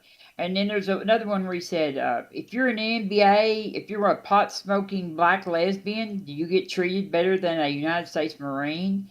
Then he said, happening all the time in America, prowling blacks go around for fun to target. These are very like short sentences. Like I don't think this is what he said 3 sentences in a row. Like I'm just trying to understand like kind of I think Charlie the Kirk long said the form N word, the and long he form said he context wants of what he's talking about. TND. Because like he says Charlie Kirk said he wants the TND. um like the like Charlie Kirk says outrageous things. Like this is like part of what he built a career on, right? Yes, Like and yes, spreading hate. Like that's what he well was doing. no, That's what the turning point was like okay, just like saying outrageous things, like I'm just trying to understand what the context of those outrageous things are. Because like the thing is that like and maybe this doesn't get talked about a ton, but like there were many people to the right of like Charlie Kirk that did not like Charlie Kirk. Because like None of that clarify matters. something though? Can I clarify you something? you can Bobby, say none of this matters. Booby, one but I'm second, just trying. I'm just trying to one develop second. context. Listen. Thank you. Listen. You so there's a huge difference between someone curious to seeking context and then insisting that when someone hears someone saying stupid stuff, saying stuff that's clearly coming from a place of bias and identity, saying, well, look, it doesn't matter if there is some deep found, hidden secret supernatural fountain, that's the font of wisdom that's hiding who Charlie Kirk was as a person, right? It is perfectly acceptable to be like, well, the guy sounded like a dipshit, and he was, and the vast majority of what he said came from a place of identity, right? He was basically doing white identity politics his entire career. Yep, I would agree with that. But just don't get why that would we're, just like, put you that defending would the just put you on racism. the line on the sideline of people who don't like Charlie Kirk. Yeah, it's not. I have the quote, by all the of way. that is completely fine. If you want to say like he was stupid, There's not a category. Wait, but Booby, there's not like a group of people that exist in social theories of people who don't like Charlie Kirk, right? Being basically doing Reddit politics doesn't mean you're doing politics. It just means you're doing Reddit politics in your own head. No, but you understand, like, Charlie Kirk was a polarizing figure. There were people who liked him and people who didn't like him. You just provided a very good profile of why to not like him. Look, But that's still said you. some I didn't racist say I stuff. I didn't don't like see why Charlie you can't Kirk, call him right? racist. Saying Charlie Kirk does identity politics, and built an organization that taught interns and 20-somethings to be racist and to try and have input in the political process. That's not saying I don't like Charlie Kirk. So you're still. This is why I said you can't prescribe your desire to seek context to me, because if I decided I didn't want to seek context, there's a reason why. And so while you're going out and doing your thing, you're creating more and more delusional, crazy, grounded in nothing in reality ideas about me and other people. I'm not sitting here being like, oh, you didn't like Charlie Kirk? You're delusional. Like, no, but I'm saying you're building a cesspool. You. I'm saying I ended it. When I say my political interest and my opinion in politics is I don't care about Charlie Kirk, and I don't have to be a NASA rocket scientist or a UCLA political scientist to make up my mind about it, right? When you keep going, you're building a cesspool. There's literally nothing else there. I don't think that's true. I've got the quote. Okay, I'm gonna read I don't it. know what that contributes He at all to the said, conversation. "If I see a black pilot, I'm gonna be like, boy, I hope he's qualified." So I guess he did bring up DEI. Yeah, I mean that's great job reading the context about that. Honestly, I doubt he said that and then just walked off the stage.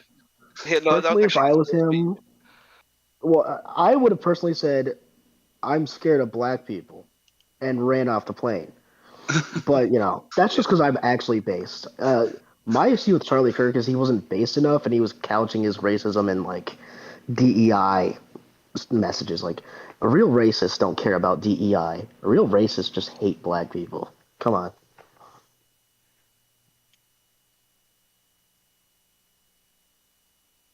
Yeah, I don't think that would. I don't think that Charlie Kirk was masking. Like, I think it's a really low resolution take. Mine or his? Yours. I don't think he was a true racist. I think he was a fake cell. No, I would agree. I don't think that Charlie Kirk was a true racist. I don't think. Like, I don't understand that. But let me ask a question. If USAID was supposed to be funding, but if USAID was supposed to be funding refugee camps, food and medicine and doctors across borders or whatever for rich white Europeans, do you think Charlie Kirk would have gone to visit those refugee camps? Yes or no? Oh, no idea. No, but there's a He would have. misconception. He would have. You have to be. Hold on, Gus. He would have visited It's refugee such camps for rich white such a wild refugees. waste of time to speculate on things that haven't happened when we have like so many years of documented quotes from him. Like it's just like bring up something that he said, tell me why you disagree with it, or stop whining about it. Like I don't see any point in what you're saying.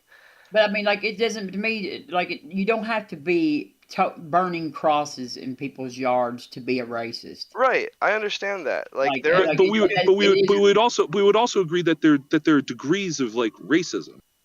No, I don't know how much. Like, I don't know that I think that. I think you're either racist or you're not. Like, maybe you're somebody who will carry out violence because of your racism. If we're gonna just give a no thumbs up or degree- thumbs there is down no on degree of racism, Like, you're either if we're just gonna give a racist thumbs up or or thumbs down on racism, racism down with racism, is down with all virtually dead. It's virtually dead in the United States. The amount of people that truly believe that there's a superior race. No. If we're going definitionally of what racism is, like the amount of people that you will find that will just be like, yeah, I think that the white race is the superior race, and it's superior to black races. Like the amount of people that you'll find that would say that is astronomically low. Where do you live? But racism, no. But racism is alive. Racism is alive and well. Racism is alive and well through the passive expression of how we create institutions and how we run our daily lives. Yeah, and there's still plenty. That's where racism is there. But you just disagreed with me. But you just disagreed with me by saying that there aren't degrees of racism. I don't think there are. I think you're either a racist or you're not. Why is it a degree?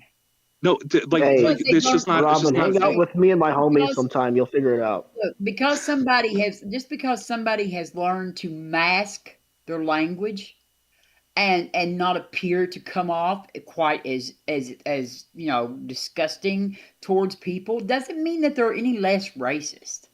Oh, come on, Robin. Robin, come on. There's a difference between being scared of black people because of Fox News and like you just, you don't like black people because of that, and genuinely believing in TND. Like, come on. There's absolutely a spectrum to this. It's not either, 100% racist all the time or 0% racist all the time. Like, it has to do with intent too. Racism, though, all the time. I mean, it doesn't have to, but like as an example, there's a difference between a KKK like fucking like I don't know what they fucking call him, like WWE champion, versus a kid that says the soft A with all of his black friends and his black friends getting mad, calling him a racist, right? But he's just ignorant.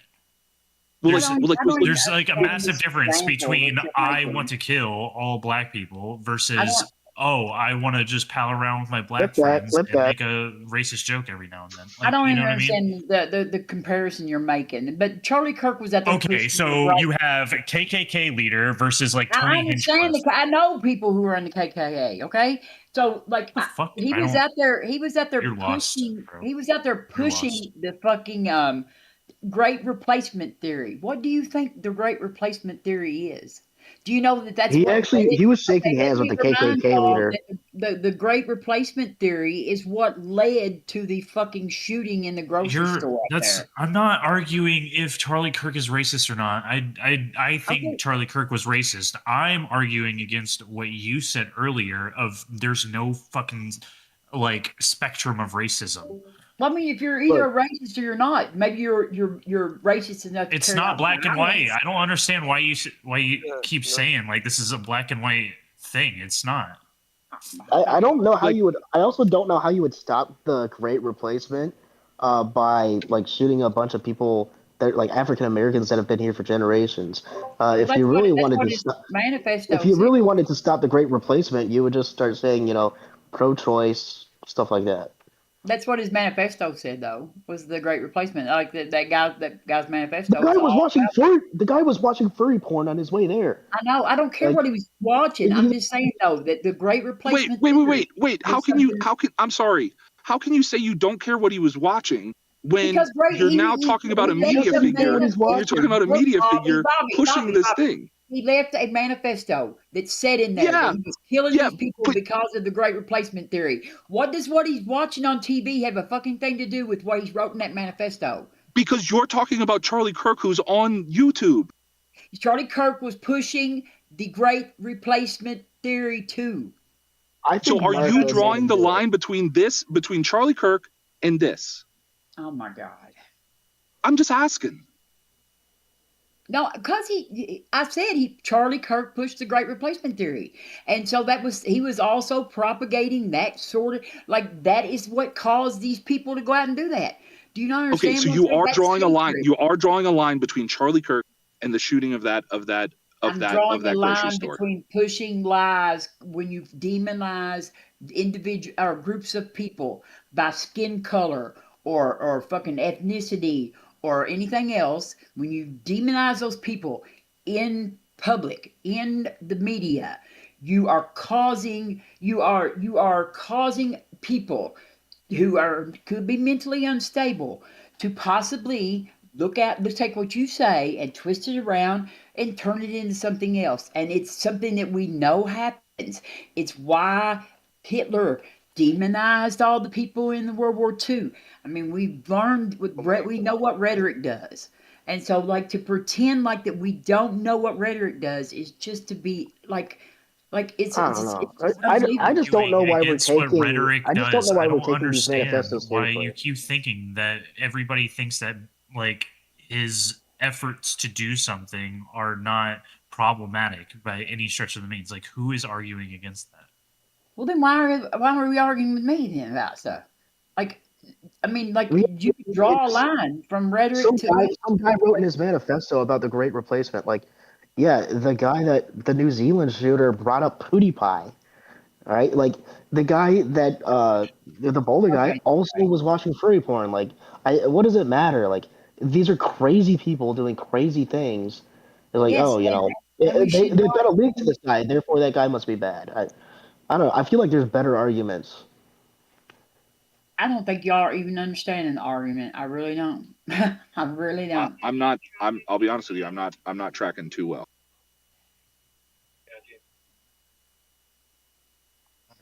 Well, She left. Okay. Words have Was Charlie consequences. Kirk That's what she's saying. I'm not being disrespectful. Was Charlie Kirk around for Donald's comments on shithole countries and Yes. about Haitian culture, about Haitians eating dogs in the United States? That's a good question. I want to say he was. I believe he was. Yeah. Okay, Because I want to so say that was there's- within like the first year of Donald Trump being back. Okay, so Yeah, I'm pretty sure so would it Charlie be helped safe to him say get on that the if map. you're in politics and you hear a influential politician spreading a lie about people, and you know that there is going to be racialized context because you live in reality, wouldn't this be a fair litmus test to say whether or not Charlie either tacitly or explicitly endorsed? You know, if he endorsed that narrative, it would be safe to say Charlie Kirk endorsed racism. Well, Say that again. I don't know about the whole dogs thing, but I do know that Haiti was a shithole when I was there, and it's worse now. That's not their fault. It's probably the Clintons' fault, and as well as natural disasters and governmental mismanagement. But it is a shithole, and it's a travesty that there's a shithole like that so close to our borders that we could probably help fix. I don't like the dog thing though. I don't think that was ever proven as much as the Republicans keep saying. Right, but I would still say like you can go look at there's lots of different methods of studying either events or gauges of success in institutions, and so someone such as Charlie Kirk maybe knew more about Haiti than he let on, but we would imagine that he would have clarified what Donald Trump meant by. Wouldn't he would have clarified what he meant by saying He would have they're defended eating it, dogs for and sure. cats, and this is one of those shithole countries, right? Chad, a country no one knows anything about, is a shithole country. Donald Trump said it. He created policy against it. Do we have anything where any of this stuff brought up to him? Because like he talked to a lot of people. Like I just remember him commenting. I just remember him commenting on like current events a lot. This is if we saw like for example we see Dr. Oz talking about Tylenol and autism. Everyone in the medical community should see that and say this guy is not a serious. He's doing pseudoscience for political reasons, right? And so I don't think that's a good litmus test either. I feel like saying, did Charlie comment or not comment on whatever retarded comment Trump made, like, Trump makes 100 retarded comments an hour. Like, he might have responded to it at some point, but CNN tries to make a full time job out of it, and they can't succeed. They've been doing it since 2016. It's an easy thing to do because he just keeps shitting them out, but you What it can never sounds get all of them. like what I keep hearing happen in this conversation is somebody will say like, "Of course Charlie's racist," and then they'll give an example of him supposedly being racist, and the conclusion of that example is not that he's racist. It's that he's incompetent. It's that he's stupid. It's that he's like lacking intelligence. He didn't do his like due diligence in his study, but it never proves he's racist. Like in any of these examples. You just have a lack What of is your imagination, standard my for friend. again? What I don't understand is racism is not this mysterious phenomenon. It's like a flat tire, right? In the words of Gorilla Zoe, flats look like flapjacks, pancakes. They don't know. Like everyone who's involved in politics understands what racism is. So I don't know why you're placing what feels like an unreasonable standard on something that isn't that complicated. And this would also explain to you and others why saying Charlie was a dipshit, right? Charlie was either a dipshit or he was intentionally obtuse for identity or nationalistic, fascistic reasons. It's one of the two. I don't think it isn't that complicated who Charlie Kirk was and what Turning Point is. Those aren't the criticisms you're levying though. Like you say, like, I'll say it again. You'll say something like Charlie Kirk is obviously racist. Here's an example of him being a dipshit. Like, okay, that's such a non sequitur. Sure, we can agree that he's a dipshit. You're not showing me that he's racist. I'm not asking for some unreasonable standard. Like, show me the flat tire. I mean I showed you the flat tire, and you're using the word obvious to not engage the example. And again, this is like racist? you saying it's obvious. What's obvious, Brody, is that you at this point in the conversation are steering the conversation away from clear cases where every grown rational adult over the age of 7 knows what racism is. Like the Haitian case? No, we don't. What is racism? What is racist? Because I don't think I'm here to be. Yeah, ignore it. What is racism? What is racist? Racism is hateful anthropology. What the fuck? Okay. Brody, what is racism? Racist? Yeah, racism is like it's a aversion. Oh, I get it now. Or That's actually kind of clever. Anyways. It's like an aversion or hatred towards or a discriminatory attitude towards a certain race of people. That's like racial discrimination or racial prejudice, right?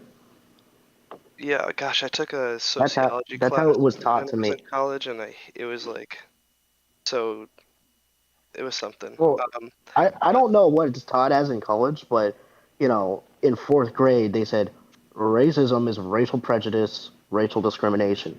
It's discrimination or prejudice specifically on a racial bound. Discrimination and prejudice are not specifically bad, but when you're discriminating or prejudicing based on non-alienable characteristics, it's a bad thing, arguably. Now, when he says, if I see a black pilot, I hope he's qualified. Like, it seems like a little bit of a prejudice because he's prejudiced against blacks. Now, to be fair, he might be prejudiced not because he actually thinks blacks are bad at flying, but because he thinks there's a chance that he was given that seat because he's black.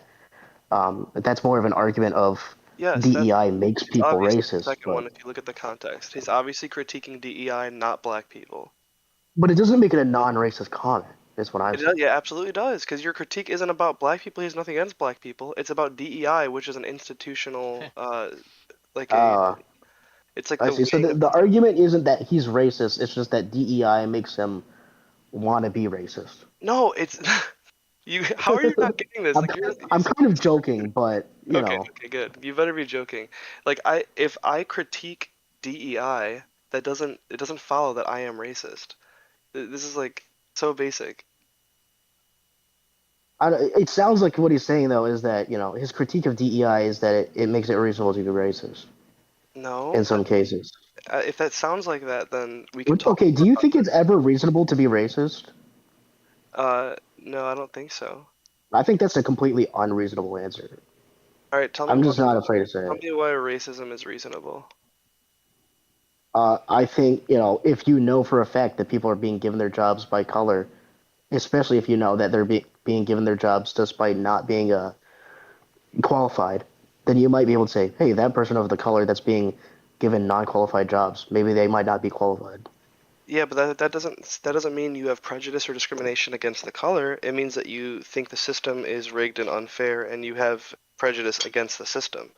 So wait, try like again. I have like a clarifying about what you just said. Okay. So like the year is 1955. Mhm. You are a black welder. Okay. You go to work at a welding shop, and the welding shop chooses to hire the white welder like over the black welder. Like if they just choose the white welder because they're white, does the black welder who's not hired, how is the black welder supposed to perceive this? Wait, in that exact example, would it not be fair to take the position Charlie Kirk said, and you sit down, and there's a white person who's your welder, and you say, "Man, I hope they're qualified, and not just that they got hired because they were white." Correct. Like you walk into the shop and you go, I hear this place only hires whites for reasons, they won't hire good black welders. They'll only hire white welders no matter how good they are. Yeah, I think you don't have to be racist to say, "I hope that they know what they're doing and they didn't just get picked because of their race." Like that, there's no because what I would point to in this conversation is a lot of the rhetoric, and this is probably where I like depart from Charlie Kirk on like many things, but like in this specific instance, this is like where the departure would be, is that if like you look at the rhetoric of like the 40s, 50s, and 60s like civil rights movement, they're not sitting there being like, this is racist. No, of course not. And They were, in many ways, they're sitting there like a lot of the language is more about give me the chance. Like, give me the opportunity. Like, I'm being denied the opportunity. Like, give me the opportunity to go to this school. Give me the opportunity to have this job. Give me the opportunity to do these things. Mm-hmm. Like, and this is where we have gotten, I don't think DEI is nearly the problem that people make it out to be. But, like, I will say, like, we have gotten into a weird place of, like, no, this is about racism. Like in many ways, like the civil rights movement was smart enough to recognize that racism is not going to be solved in a first order action. That like racism can only be solved through cultural change. Mm-hmm. Like this is why, like in my earlier discussion of like, this is why we went from a phase of I won't work with a black person to to like, okay, I won't work with a black person, but I won't be friends with them. Like I'll work with a black person, I won't be friends with them. And like then like in my generation growing up, like I'm 37, like the resistance from my parents was more like resistance to the ideas of like interracial relationships where they're like, they'll be my neighbors, they're like that, all like that, but like friendship, like, oh, marriage, like that's their point of like that. And like now we're kind of at a point where like, dude, if you're like opposing like interracial marriages, you're kind of on the fringe of things. Like they understood that would change, right? What's the end goal? Yeah. I just explained to my parents that this gives me the pass, and they understood. Yeah, I would 100% agree with you that like obviously no one's sitting here and be like, welcome to the racist meeting of racists. Like on the agenda today, like how could we be more racist? It's like it's under layers of like politics Correct. or attitude, stuff like that. Like yeah, I 100% agree. And like sure, We're I'm open. we're I'm open. we're like where I'll put the criticism at like Charlie Kirk's feet is that like I believe, and he had the right to do this, and he has the right to do this, all that good stuff, right? But like the issue is that like if Charlie Kirk existed in 1960, he likely would be opposing integration. He likely would be opposing employment discrimination lawsuits. Like he likely would be he would not be, because like Charlie Kirk, we all exist in the time that we exist in. Like if you look at what like Charlie Kirk was like providing his commentary on, like he was just kind of like in this sort of conservative commentary space that, nothing was really crazy outlandish from what he was saying, right? From like the rest of conservative commentary, right? But like when you look at like what he was promoting, like what like that was his commentary, and then what he wanted people to do, was pretty freaking vanilla, right? Like he wanted people to get married and have kids. Yeah. Like well, that's and, like what that's what like he wanted people to do. And he wanted people to advocate for things and all this other nonsense. But like the issue is that that's the time that he lived in. And like this is the commentary that he did. And I think like the criticism that we have to really ultimately say is like, were we better off or worse off because of the work of Charlie Kirk? Yeah, I think that's a fine conversation to have. I'm just being like, I get bothered when I hear people go like way past that conversation and start saying these crazy things like his goal is to spread hate and racism, and he hates black people, and all this. It's like, dude, just like let's talk about things you disagree with, and if you have like a example of him being racist, we can talk about it. I think when it comes to like the DEI example, just like the mere fact that he used the phrase black person, everyone's brains just get shut off and they're immediately like, racism. Like no one like so far in this conversation, when I said that's why like the choice of words I used was like that sentence alone doesn't make him racist. Do I believe him to be a racist person? Sure, but like that sentence alone does not make him racist. Yeah, and that's why I'm asking for example. You don't know why we're scared. Like, I don't know. Okay, this guy. I don't understand why it matters if he was racist or not. I feel like he should have been allowed to say that he was racist. We should have been allowed to say you're an idiot, and not. I agree, or call him based. One of the two. I don't know about based, but Boob, can I ask you a question about the social justice movement? I think this is actually a really good tangent. Oh no. Oh no. Fire away. What is the end? What do you think the end goal, end state, ideally, of the social justice movement is? Or if you don't know, you can say you don't know. It would be entirely perception based. I really don't know enough about it. I think that like in my understanding of it, it's like the movement towards like understanding that like seeking justice for mistreatment and inequality is required both in cultural change as well as institutional change to rectify the inequalities and mistreatments that have been carried out by the populace and made possible through the framework of institutionalized malpractice. I was kind of asking that because you said something about stopping racism. I didn't know if you're talking about that metaphorically or literally. Well, I mean, you just have to look at like what the leading voices have been around the ideas of like improving race relations, like over the course of the last like 50 years, 60 years at this point, where like we understand that like we understand that like the melting pot doesn't work unless there's like melting. And there does have to be like sort of continued assimilation amongst all people to maintain like a cohesive cultural identity. That was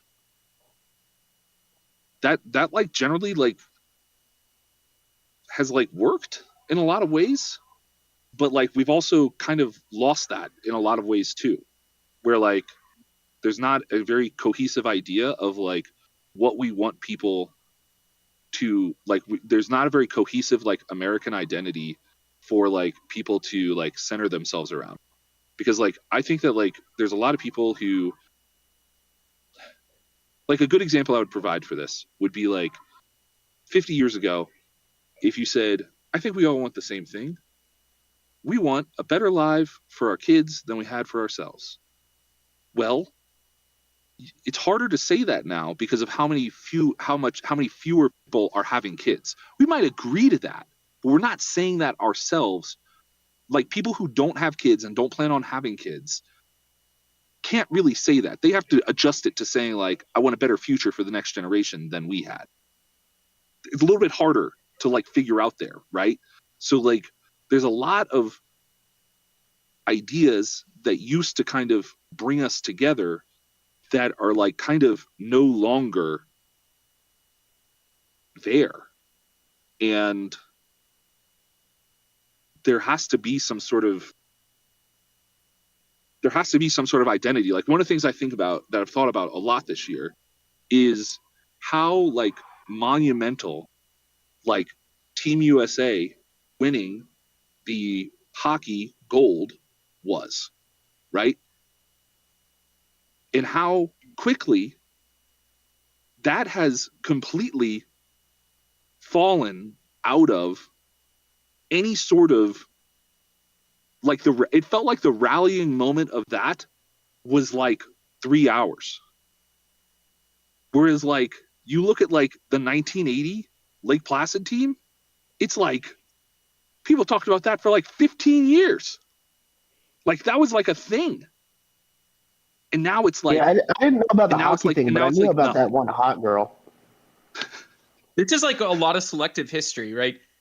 You're forgetting that in any period where these narratives about American identity go forward, there's always it's always a layered textured sort of fabric, and you can ideologically you can say it's pointed toward liberal capitalism, or if you are arguing for multipolarity, you might say it's pointed toward imperialism or Christendom.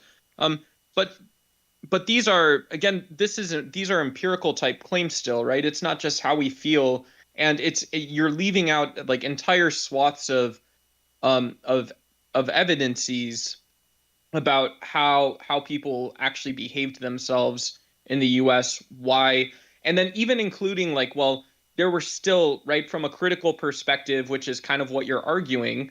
From that perspective, you can still say, well, there's even values outside of this, right? What happened to feminism? What happened to environmentalism? What happened to all of these ideas?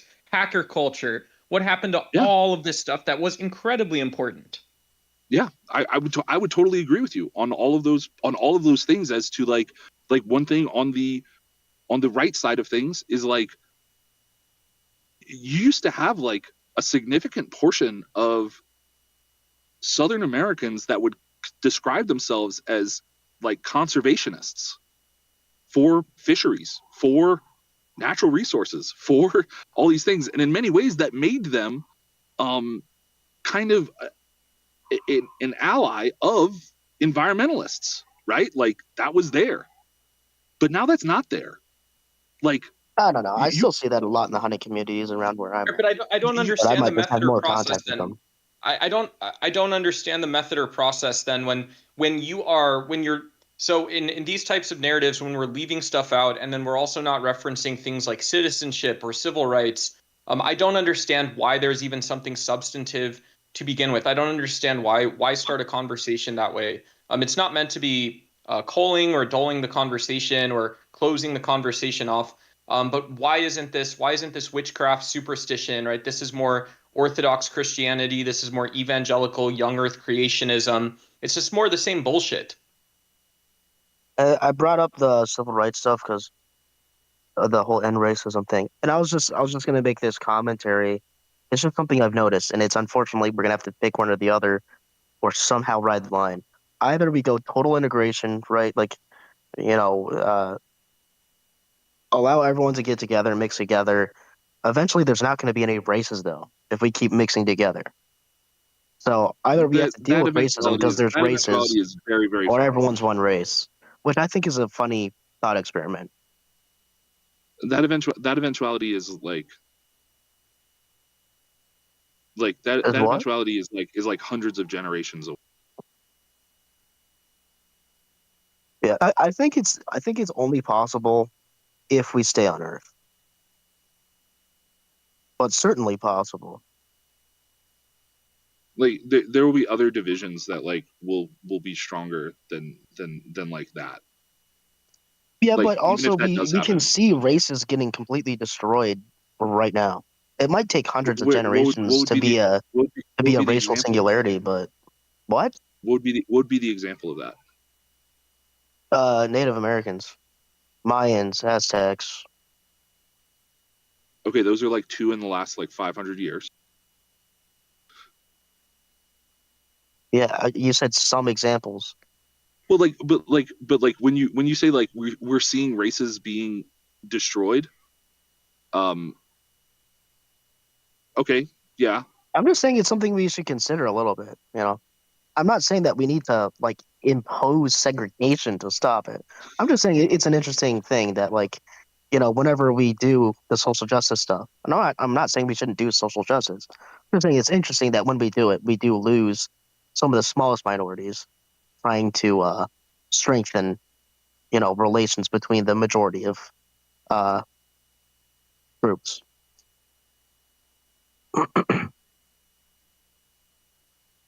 okay. I mean, I don't think about that very much at all. I don't blame you. I just think it's something funny to think about. Okay. Sorry if I sound horrible, by the way. I'm so sick right now still. Oh, you're just fine.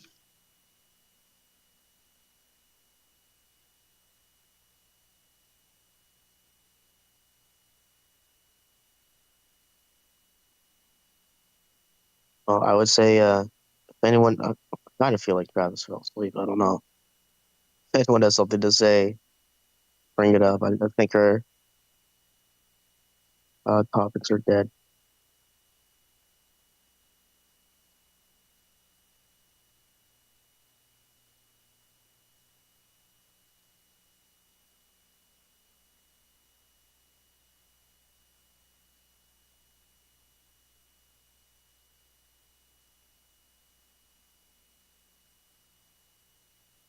Okay, so I have something. Um, what about cancel culture, right? Seems kind of like you're not allowed to say stuff that unless it's a pre-approved narrative, and that seems a little totalitarian. I mean, even though it's not backed by the law yet. I'm American. They can try to stop me. I've already intentionally said a bunch of stupid shit on this live, and nobody's going to do anything to me about it. So. I mean, it's curious what it's actually about. I would reference Teddy Roosevelt, who, like, if Teddy Roosevelt existed today, he tried to start a third political party. So he looks a lot like whether it's like a Ron Paul or Zoran Mamdani. And then he was really big on just keeping the conversation big, right? He talked about political life. Bernie actually referenced him earlier today in a Twitter post, and talked about liberal values. He talked about non-corrupting, not corrupting oneself over economic stuff, economic shit. But I'm curious then, in the context of cancel culture, what is actually being canceled these days, right? It seems like when Donald Trump labels Antifa terrorist organizations, and yeah, like It seems like confusing as to what people are saying and what it's about, even in a 2026 context. To me, maybe I'm out of the loop, but I don't know. There was a YouTuber on. She was talking about it. I don't know why I watched you on Head. I'm aware, but she was talking about how, like, this great. one YouTuber was talking about politics, and she didn't want to chime in on the ICE thing and all the drama and stuff politically, and she's just like, I don't want to have a comment, and everyone canceled this girl and called her horrible names, called her all over the internet, and said, like, you could say fuck ICE, I was like, okay, but I don't want to give an opinion on this. And then they just kept bullying her and stuff until she said, okay, I'm sorry, and they didn't even accept her apology ever. Yeah, I saw that video too. I mean, yeah, a bunch of liberal Hollywood elites with their heads up their asses canceled this girl. I mean, if you've seen the people in those crowds, uh, they're all fake assholes anyways. Like, yeah, she got canceled, but I'm pretty sure she is going to have a lot of friends in other places. Like, it's a matter of, yeah, you can get ousted from a group, but honestly, a group that's going to oust you for just not commenting on things you don't know, like, did you get canceled, or did you just find out who your real friends were? That's how I kind of think about it. Well, I think like when it comes to like your conduct and like your language, like these are all choices that like you make, right? And if you say something or don't say something, like in this case, and you get like raked over the coals for it, um, it's either on you or it's either on them, right? I think that there's like been times where we've struggled with how permanent our like expressions are now, right? Like I think about like the Twitter joke stuff that like went on, shit, dude, like 10 years ago, because cancel culture has been like, or just this cancel. I think it's changed over time, but like a lot of it was kind of like in the beginning was just like, damn, this person said this thing 10 years ago. How do I feel about it right now? Again, by like Hollywood that's liberal a little elites. Well, no, it's But why not? But why not ask? Why not ask though? Like, because you can't make up your decision about something in reality like ICE. So either it's the case these people are just assholes, they're online bullies, they're abusers, right? They're abusers who abuse people. Or it's the case they actually want to have a good faith conversation to decide what ICE is. So why not ask something like, well, Charles Bonaparte and J. Edgar Hoover started the FBI. The FBI could largely be seen as like this guerrilla warfare, this Navajo government tactic to tackle problems that law enforcement normally doesn't tackle, right? So is ICE actually like this? Are they actually enforcing these laws that we have to enforce, or is this like off the books? Is this just a way to shuttle money into Heritage Foundation? These like anthropological definitions of culture that if you don't follow, right, you're not a person. And so like part of it is like those people may just be dipshits, right? Those people may just be it may be both, right? They may be abusive people, right? You're an abusive person, you abuse people, you're emotionally abusive, you posture physical violence against people, and it's also the case you're dumb, so you lack any competencies or skills in society, right? And so you're not canceling someone in the sense that means something, but you're an abuser spewing bullshit. Yeah, I think that's the thing is that it's just like, so either down to, yeah, dude, you messed up because like that's not a good thing to say, right?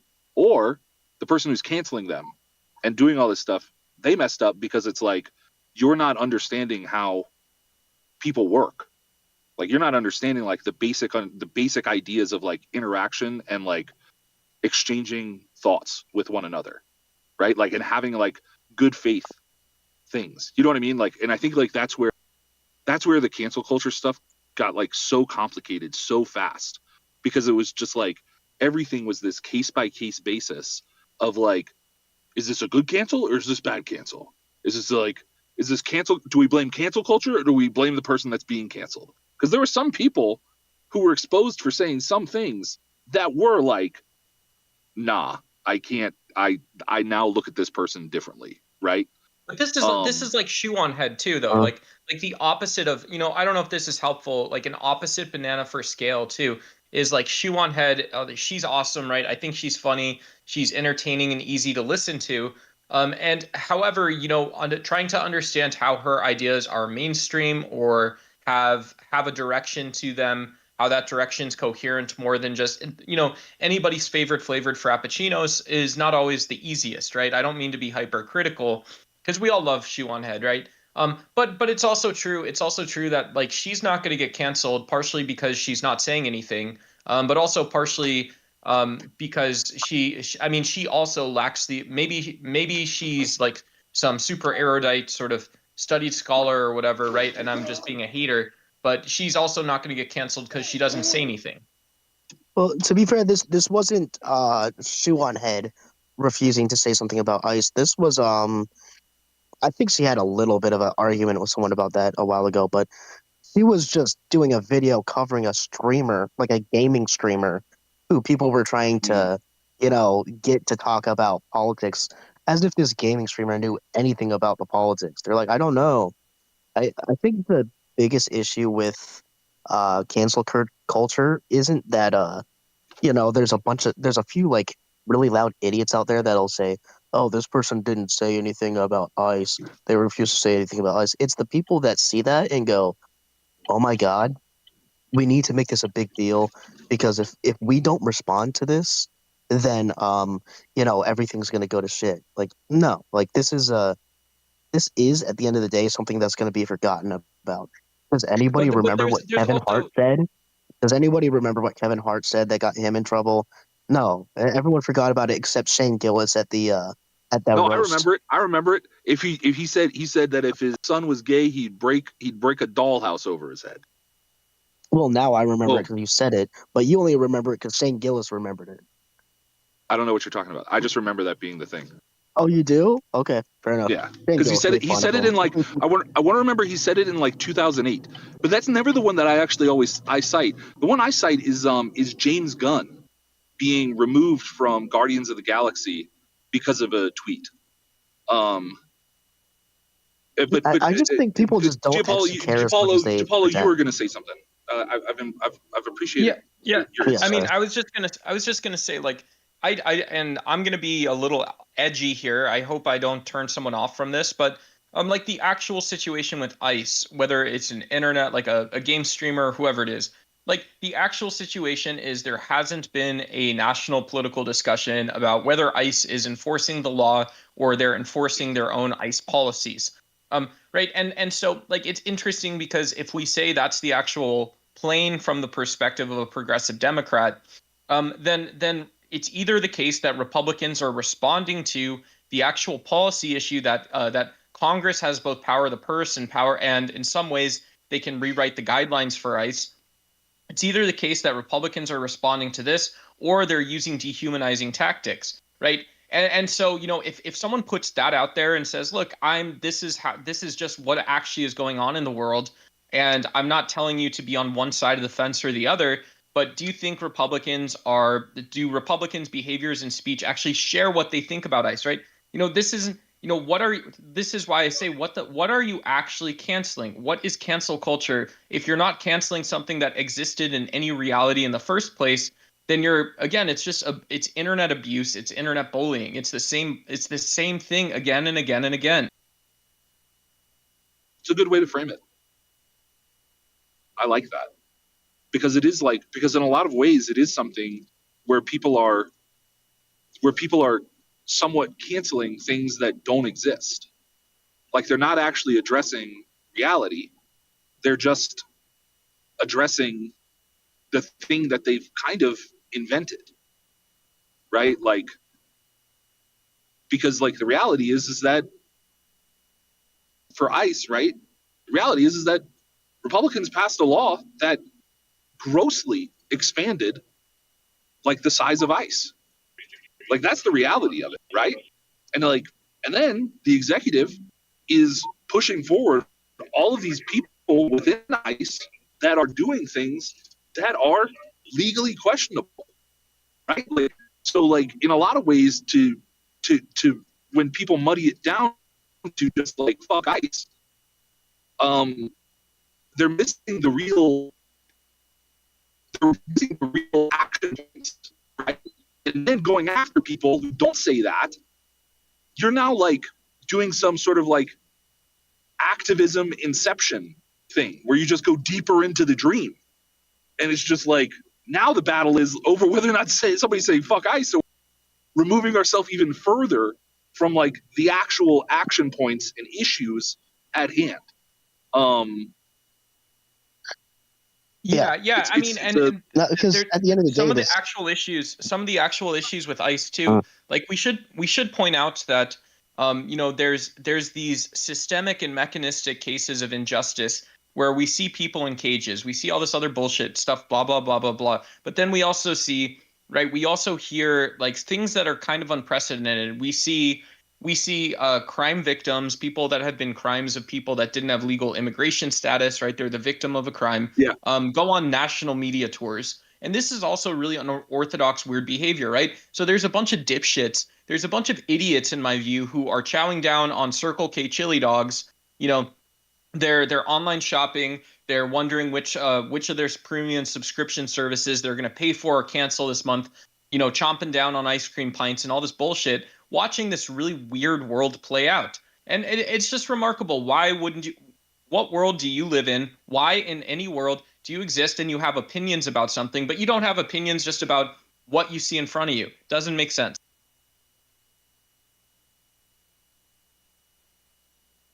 Don't slander the Circle K hot dogs. I would say a lot of that. That's the line. I would say like a lot of. I'm about to cancel you. How dare you? You thought you were being edgy before. I think like in a lot of ways, sort of like handheld media consumption has been like really, really burdensome on a lot of because you're right. If they could just make informed decisions about the things going on right in front of them, they probably would have a healthier worldview of what's going on around them. Like I remember do you guys remember the what was that critical race theory, right? That was a huge thing in what 2021, 22. My kiddo was like months old at this point, and my dad called me in a storm one day talking about critical race theory in Virginia, and I live in Colorado. And it was a tough time in my life because there was just a lot going on, and I kind of adapted like the practice of like I can only care about what I can put my arms around, right?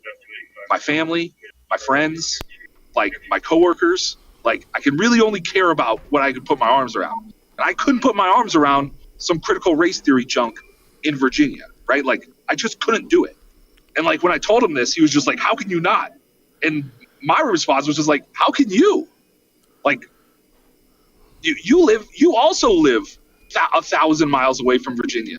Like, dude, you live in an area that has some of the worst like public schools out there, yet somehow you've become more concerned with what's happening in Virginia schools than in the schools that the kids that are at your knees are going to." And I don't really, and I think this is a product of just having media at your disposal at all times, and their goal being to just occupy you. But do you see though that if you invoke critical race theory and you invoke really, whether it's critical race theory or critical methods, And it's like possible. And there's a conceivable world where you're not talking about what the theory is, and you're also not talking about the entities or the people that it's about, who it's about. And so like like there's like this is where I think like U.S. corporatism comes into play, because I would be like, if we were debating, it's like, okay, cool, so we can talk about this now. Say the number 1 trillion, right? Tell me you understand what the number 1 trillion means. Because when we talk about critical theories, we are still talking about the same economy. There isn't two economies. There's no two international systems. And so critical theory is not just about these extraordinary acts of either suffering or new ways of framing ordinary narratives. It's also about those same big national drivers of like voter behavior and national interest, national security, right? It's all those same things. So like for example, I watched like Sam Harris, I think, did a great job defending rationalism and neuroscience, or whatever it was, correspondence theories and stuff. But at the same time, it's like, yeah, this guy he's not speaking for all of what can be known about the world. When he talks about like social topics, he's completely uneducated. He sounds whether he's like absorbing too much of the internet, he sounds xenophobic, bigoted, biased, and he's arguing with a bunch of fucking idiots. Like, that's what I actually thought about that at that time. All right. Well, I am going to shut down the live stream for tonight. Really want to thank you all for contributing. This was a fun episode to listen I to. heard as well, so I appreciate you guys keeping me busy. Yeah, I did go about the factor. Yeah, you're roboting, but I think I got the gist of that. Sorry, mountains No again. No worries. I'll talk to you guys later. Yeah, sounds good. It's fun, Travis. Hey. Had a little too much fun this time. Good. I'm glad. Nice to hear your voice, CJ. All right, everyone. Well, I hope you all get some great rest. It's an important aspect of your physical, mental, and social health. And sweet dreams. We'll see you tomorrow.